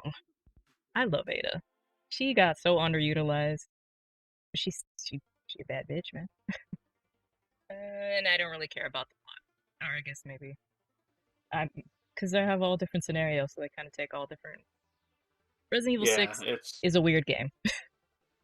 yeah, I just remember like it's almost like they tried to do too much. Like they had a multiplayer mode where you could like you could insert yourself as a zombie into somebody else's game, which is a cool idea, but like in practice, like you jumped in and then they had this forced like worst techno music, generic techno music that you've ever heard in your freaking life. Good God. That they would make you listen to as you were playing as like the zombie side, and like I'm pretty sure Me and some friends dubbed it as Yanni puking into a bucket, is what we described it as. Now I need to And go that listen to that. it was bad, and man, I really, I you know, I kind of want to go back to it to see if it's as bad as I remember it is, Right? or if it was just like if it was just like a moment in time where I just like thought it was way worse than it actually was. Um, because Yeah. like I was like, it couldn't have been that bad, could it? I mean, it very much might have been that bad, but You gotta see it. I just yeah, Curiosity, man. I kind of want to go back. I'm pretty sure I own it Oh, probably. Xbox because like I'm pretty sure I bought the pack that had like all of them because it was on a stupid like cheap sale at some point, and it was just cheaper to get it included. So Yeah, might as well. yeah, I should go back and try it again and see if like it's actually just like okay. Yeah. Um, but I just remember because like the main thing I remember is because I had just started podcasting at the time that this game came out, Yeah. and I just remember us tearing it apart Yeah. when it came out, and like I think that might be the only game that I've ever like verbally teared apart on a podcast. Wow. And, but again, like I just don't know if it was just something in the moment, and I think it's worth going back to just to see. Because if it, to I mean, revisit, you'll yeah, tell within the first 20 minutes if it's as bad as you remember. yeah. I think Uh, I'm a big proponent, and I've said this in several other episodes, and when we've talked about Final Fantasy, because Magnus says the end of Zoe fixed the ending. I don't think if you're gonna do stuff like that, it should not be in the DLC because 90% of people are not gonna. I won't play DLC yeah, 90% of the time. Final Fantasy cut most of its story into the separate DLC. You shouldn't do that. Shadow of War put the true ending behind the Galadriel DLC. Not cool. Like, I shouldn't have to go find an extra source to figure out how your story went. yeah. I would agree with that.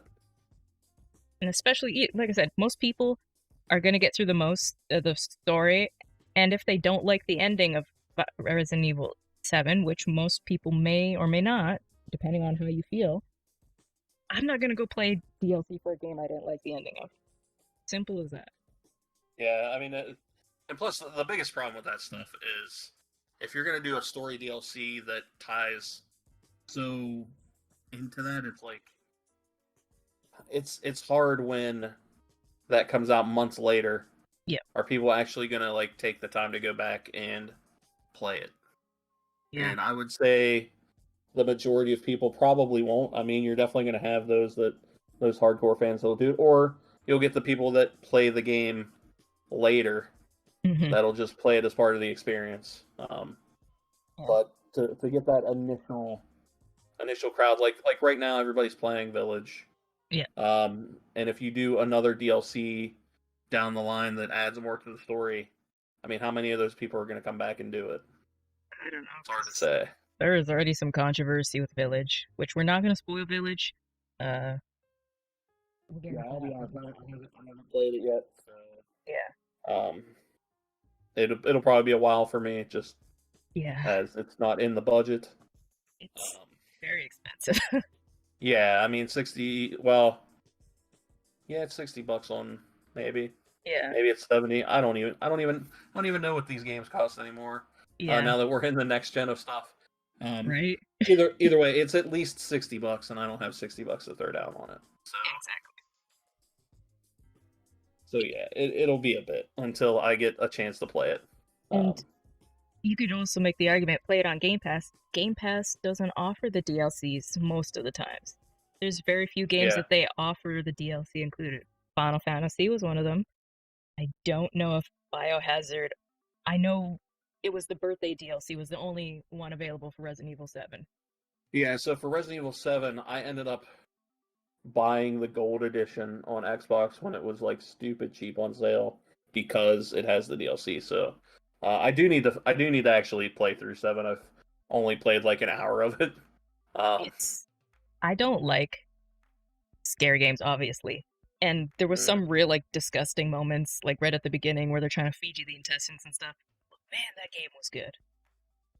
Yeah, I liked it. I'll definitely get around to it here within probably like the next month.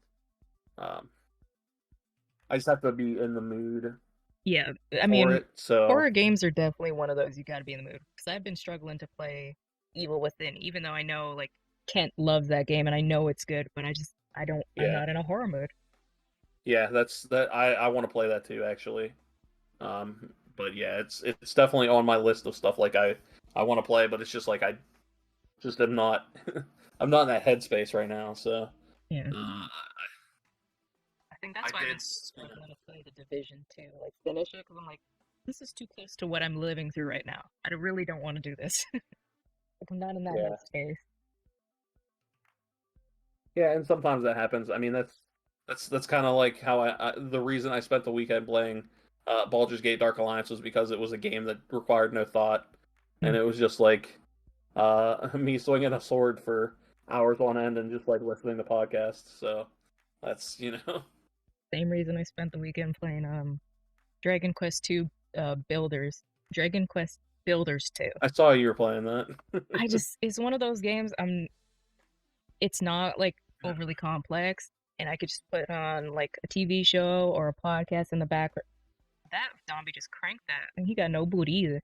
I could just put it on in the background and just like build to my heart's content.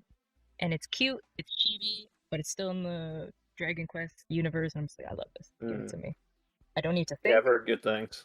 I think you're gonna like it. It's a little hand-holdy at the beginning because I mean it is more of a kiddie game, but Yeah. once they take it off, whew, some of the creations people have built, it's cool. So, final thoughts on why do I want to say Final Fantasy? Resident Evil 6. Final thoughts?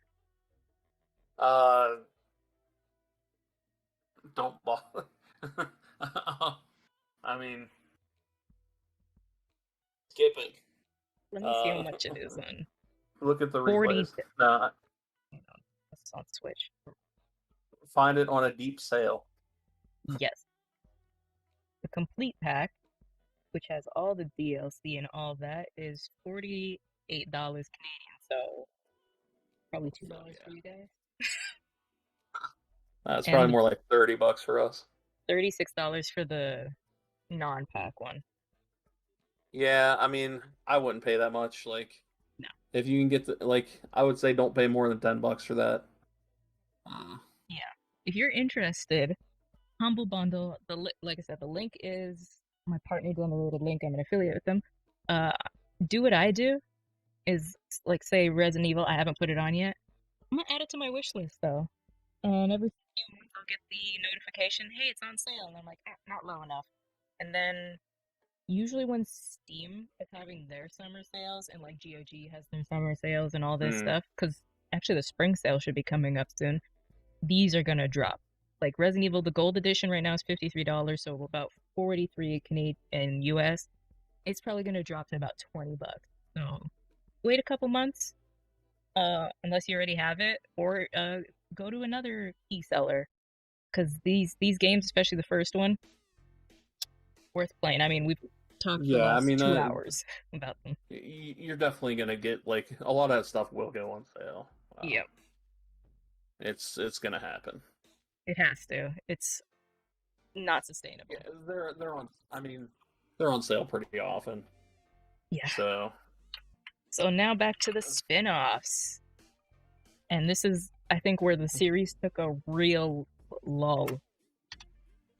Yeah, I didn't actually get a chance to play Revelations 2. I remember these cover arts, though, man.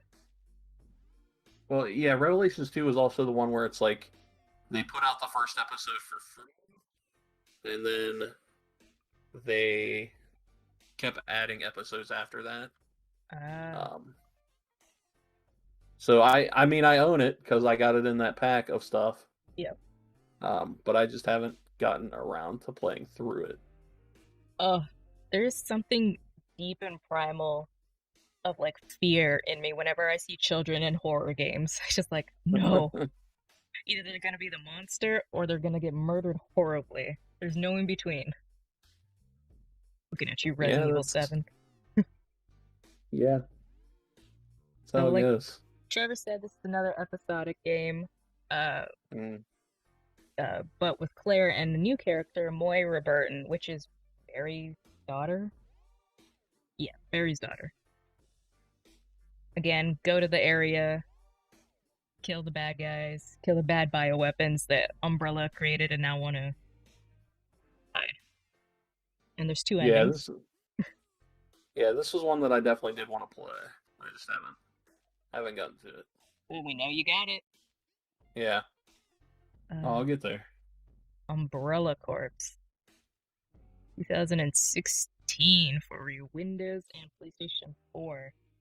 The multiplayer, I don't know how I said it like that, tactical shooter developed by Capcom for Windows, but for a spin-off of the Resident Evil series, released negative reviews.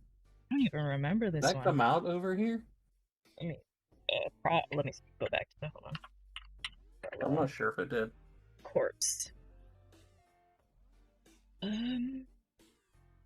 No, yeah, worldwide release. Okay. June 21st. Oh, I don't even remember it. I mean, there's probably a reason. Right. I know the name, but I don't know anything about it. Yeah. Yeah, because Oh worldwide June 21st in Japan. What is his arm doing? That's not how an arm holds a gun. I can quickly see why. Oh, I think I remember this. I think I watched Angry Joe review this. Because this seems like a game multiplayer shooter. So it was a competitive shooter that featured zombies on the field, basically. Oh my! This game it's like fast, too fast. Okay, I wonder what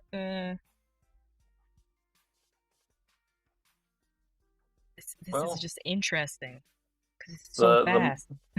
The Metacritic score was a 38 out of 100.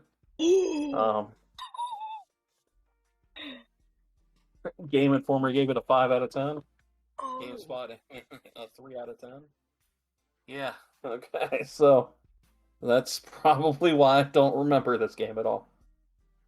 And it also came out right around the time like Overwatch came out. Okay, yeah. Yeah, actually, yeah, June. Overwatch would have come out like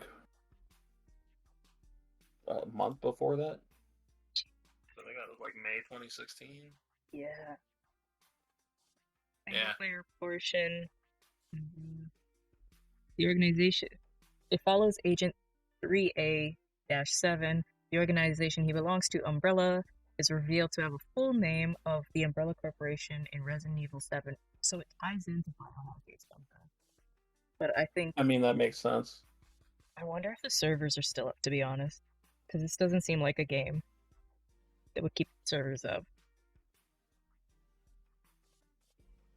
Curious now.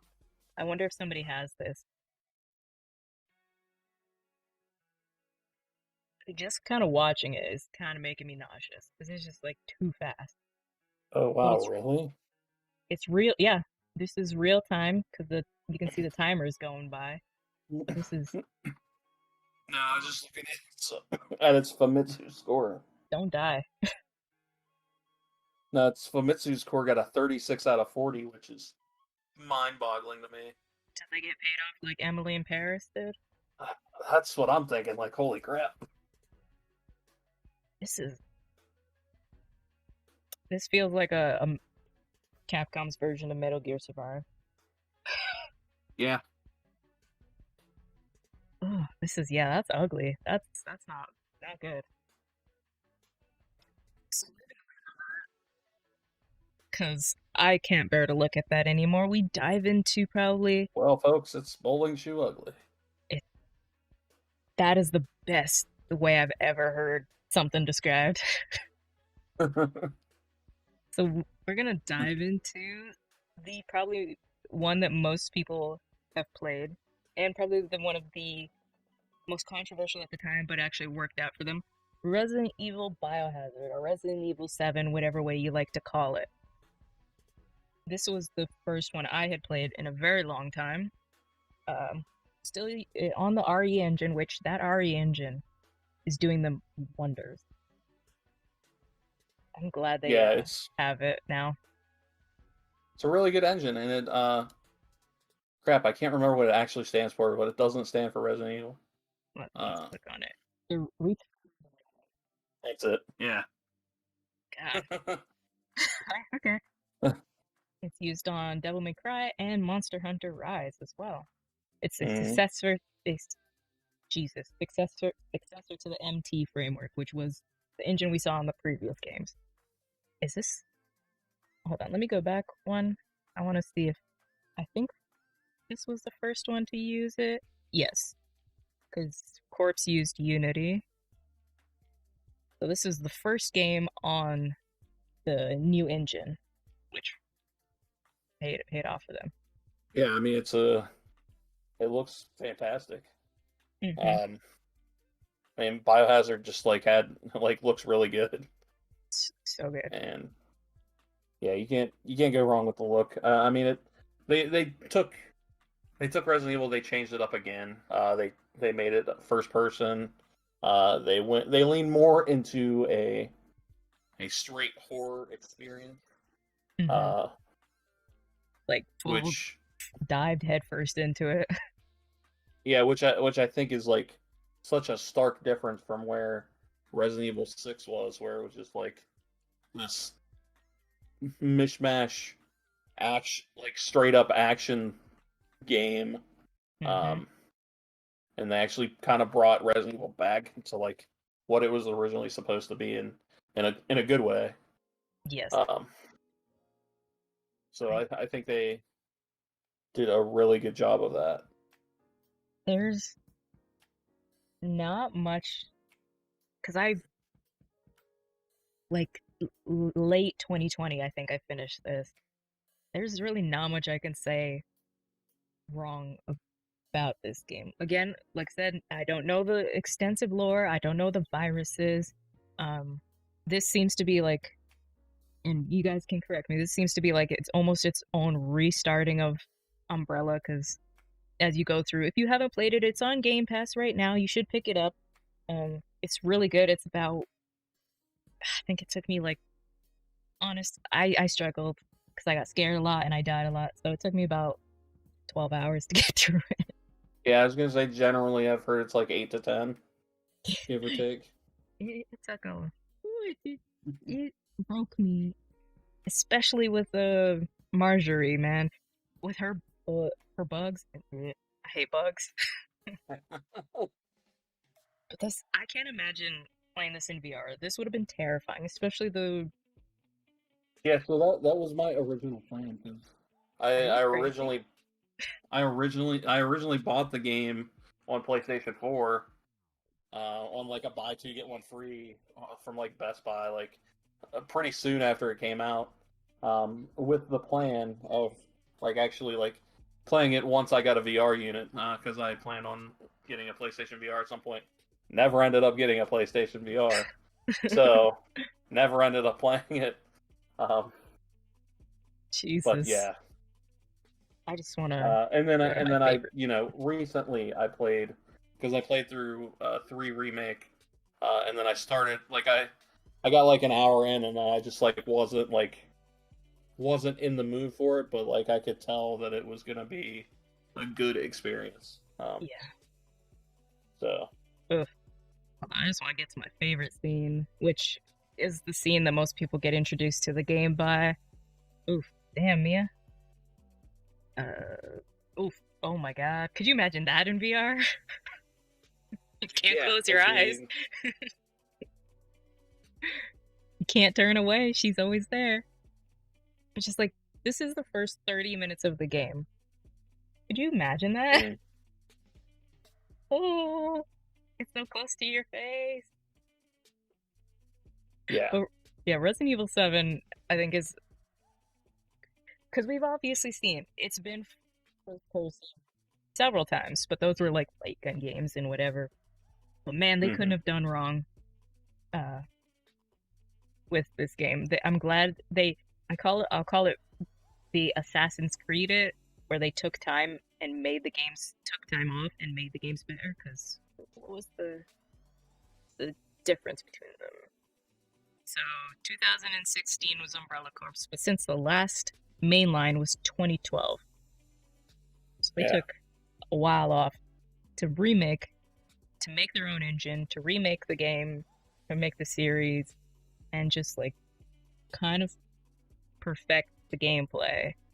I think it's more perfected in Village now, though. Yeah, I know 6 didn't do as well as they wanted it to at the time. I thought it was going to kill the series, to be honest. Yeah, I mean, I think it did for a little while there. Yeah, you're right. You know, as they were trying to, come back from that. So, but they made some good decisions in between. They really did.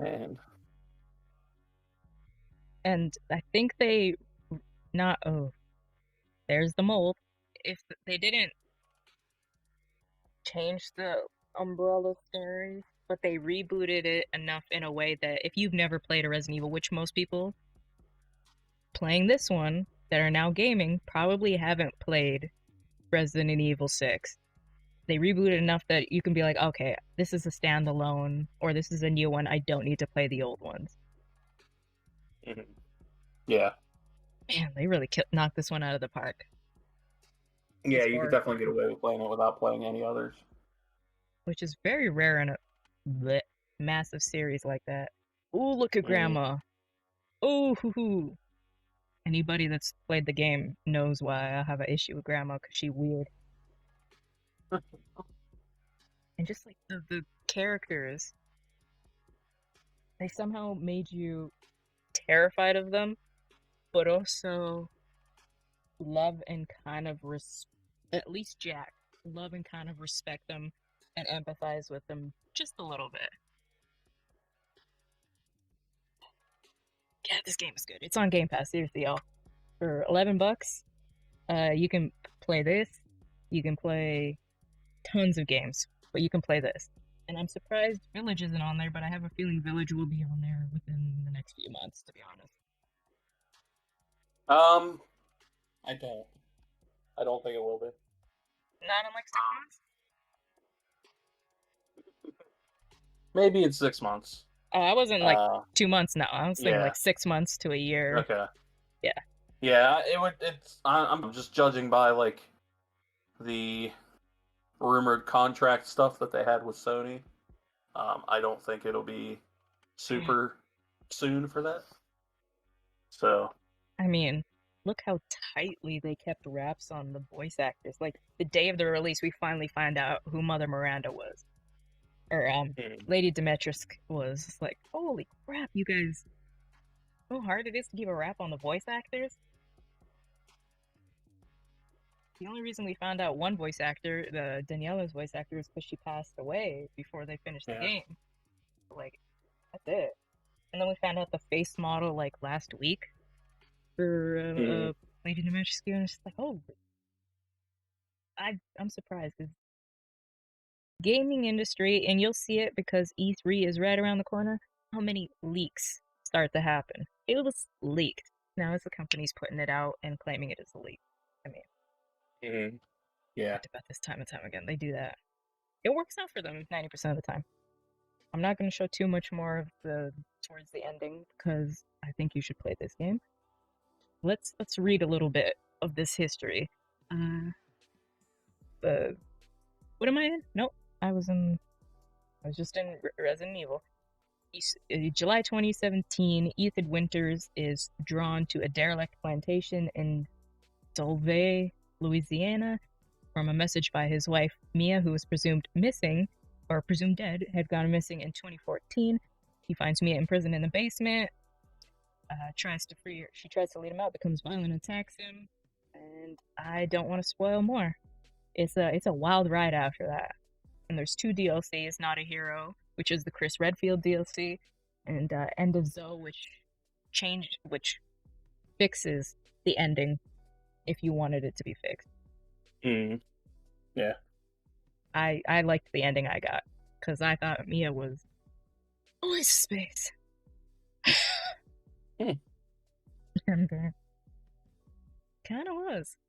And then after that, we have 1, 2, 3 remake and Resident Evil Resistance. Oh, That's that the yeah, the multiplayer thing, right? yeah. I didn't think it was out.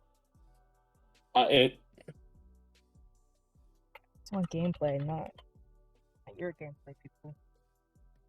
Gameplay, no commentary. Okay. Well, this is another and the online only game. This is like Mercenaries. Yeah. Oh, okay.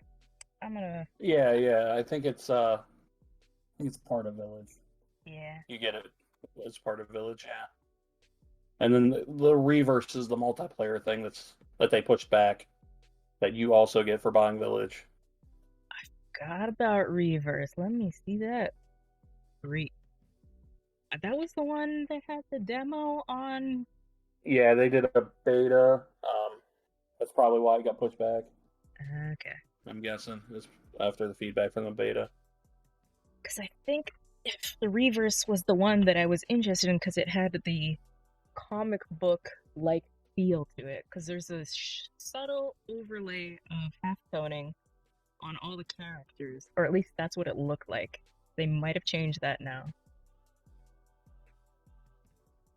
This is another. Oh wow, you just turned into Jack right there. Okay, another Mercenaries one.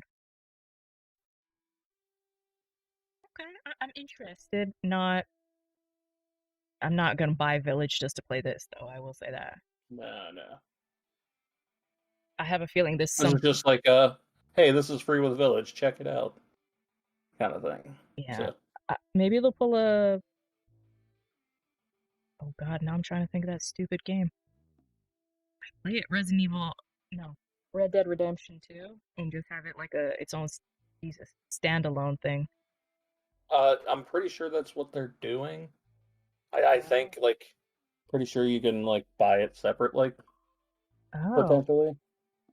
But it's just you just can get it for free if you just buy Village. Okay. So I think that's what they're doing. That's what it seemed like. But I mean, they hid the hardest difficulty behind a paywall, so I don't know what's going on with them now. Yeah. We'll get into stuff like that. Bad decisions, man. Bad decisions all around. Like that. Yeah, I don't. And as someone developing a game, there's no way we would ever make the decision to be like, hey, you see this difficulty? Guess what? You got to pay for it. Yeah. I just don't understand that decision. It's like, do you hate your customers? And to cash in on that goodwill, but in a negative way, I don't understand it. It just people love them. Sense. It's just a weird decision. I understand having some sort of DLC that you want people to pay for on day one. I know a lot of people complain about day one DLC, but whatever. Yeah. If it's something that's optional that people don't necessarily need, but that maybe they would want, yeah, that's fine. But to actually put a game feature behind a paywall, it's just it's a little scummy to me. Might as well pull a Metal Gear Survive and put your save behind a paywall too. Yeah, it's weird, just weird business decisions. I understand the thought process behind it, and I'm losing my voice. You're pulling a me because usually it's me who loses my voice by now. Yeah, but yeah, I understand the thought process behind it, but it's the wrong way to think about it. I definitely want to do an episode like questionable business prep because I mean we've just talked about two in the same like genre type of games because I can think of the Shadow and Mortar with the dev who passed away and they want to charge $10 and then it went free. Like there's I just so many questionable. Man, that little zombie's got some junk in the trunk. There's just so many questionable decisions that I'm like, why? Why? Just because you gained some good faith, don't cash in on it by doing something like this. Because now you got to rebuild that reputation. Right. Yeah. It's such a like you would think like they have. There's I feel like there's got to be either a PR person that's just not in the right room when these decisions are getting made. Um, like, Yeah. or they just either that or they just don't have the right PR people or something that are being like, hey, maybe But obviously, like having that person in the room and listening to them are two different things. They might have that person in the room, and that person's like, hey, maybe like you should like not do this. And then they're like, shut up, Jim. We're doing it anyway. Like so. It's hard to say what the situation is there. Uh, but yeah, it's sometimes publishers make weird decisions. Understatement of the century. Yeah. So, we're not going to talk about Resident Evil 8. Just to say, buy it or play it. Don't buy it. The only spoiler, and this is only actually it's not a spoiler. This is to people who understand what I'm talking about. But you'll know when you get to it. You'll think of this. It's the gaping dragon from Dark Souls 1, I think. And you'll know exactly what I'm talking about when you get to that point, because you'll be like, damn, yeah, that really is it. Resident Evil Village is selling well. There's, of course, controversy with every single one of the Resident Evils that come out. This one is a little unfounded, or not unfounded. People can have their controversies. They can be upset because I do kind of agree that they really didn't utilize what they had. And some things were used more as a set piece than actual story and whatever, but the combat looks good. The story is okay. Some are gonna like it, some are gonna love it, some are gonna hate it, whatever. It just looks like a good old Resident Evil 4, but first person. That's all I'm gonna say about it. I don't want to spoil it. I think it's really good. We also did not talk about if you guys ever want us to talk about it. So we can talk about movies, video game movies. We can talk about the animated films. There's the Netflix series is coming out for Resident Evil. Yeah. There's a Resident Evil restaurant. Excuse me. That's a very Japanese thing. Yeah. Okay. Yeah. Okay. There's books. I mean, comics. The Resident Evil's franchise is probably trying to think what else in the gaming zeitgeist has the extensive lore. Maybe Mass Effect? Mass Effect, Halo. Oh yeah, Halo, yeah. Dragon Age. Gears. Gears. Yeah, Assassin's Creed. Oh yeah. So any game with more than 3 might. Actually, I shouldn't say that because I know a couple series games that it's just toe dip in there. There's not much to it. Wolfenstein. I love Wolfenstein, but there's really not much to those games. No, I mean it's Nazis are bad. Kill them. Amen. Amen. Pretty much what you need to know. That's all you need to know. What is your guys'? Now I'm gonna lose my voice. What are your guys' thoughts on what we covered? We went through every single Resident Evil game, including the spin-offs, including the ones we have never heard of and played. And Trevor's got me thinking, I want to go play 5, and I want to give 6 another shot. But I want to play 5 more than I want to play 6 at this point. Let us know your thoughts, your comments. If you're watching this later, What's up? How you doing? Leave some comments. I do come back to the episodes and read the comments for future ideas. If you leave a comment on level 1 gaming, you come to it's over here, level 1 originals. It's over here. All right, we're just gonna have a black screen right now. There we go. You come to last episode of whatever, you could come to whatever. I read comments all the time, but you come to last episode, you scroll to the bottom, you leave a comment, we might read it out. If you listen to the podcasts are available, you leave a review, we might read it out. I don't know what next week's topic's gonna be, but if you leave us some hints and suggestions, what you want us to talk about, our Twitters are right under us. This was a fun one because I'm not super versed in Resident Evil, but it was fun to go through every single Resident Evil with Trevor, because this man, he got knowledge. So much knowledge. Too much knowledge sometimes. Yeah, I remember a lot about a little. That's all you need. At times, that's for sure. Thank you guys for just being awesome people. Thank you, Magna, for showing up if you did. Thank you, Dallas. Thank you, Hustle. Thank you, Flameser. I know you guys are here. This is level 1 gaming. We do, for now, 6 shows a week. We might have another one coming up right quick here. Tomorrow is 2XP. Thursday is Take 2. Friday is Peep Games. Saturday is Ready Press Play. Sunday is the Lord's. Go watch the Iron Lords podcast. Monday, 15 Minutes of Fame is coming back. And Tuesday is Cogs In The Machine. Don't know what we're going to be covering, but I'm excited for it anyway. You guys take care of yourselves. You be good. Don't get into any fights. Don't breathe on people. Wear your masks. And tell me what video games you guys are playing on Twitter, because I'm looking for some more to add to my backlog that I'm probably never going to get to. And I just need that in my life. I'm always around to talk, and you guys are just awesome. Now you should know who's about to do his outro. And you should show him some respect by giving him a good old follow on Twitter. But my co-host and the man of the hour, Trevor. Yeah, so you can follow me on Twitter at Trevor Oz, OSZ.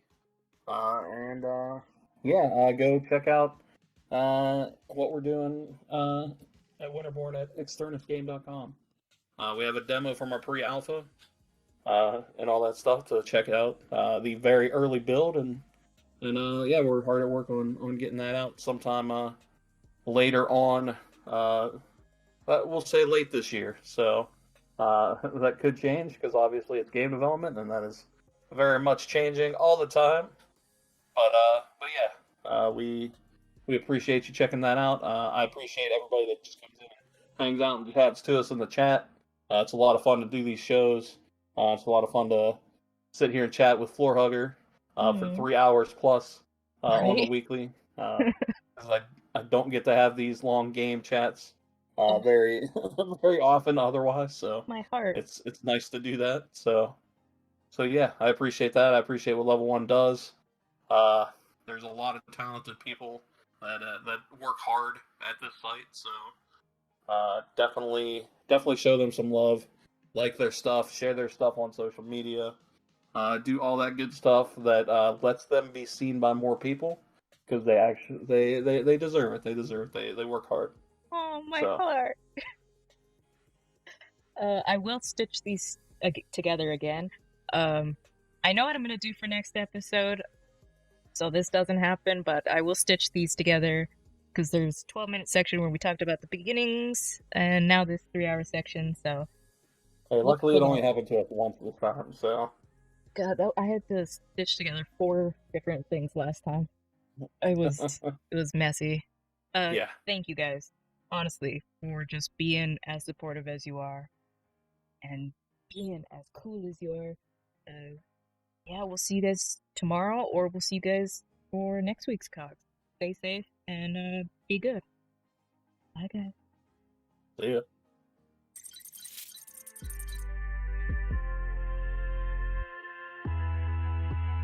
Level up, never lose, should've had better luck.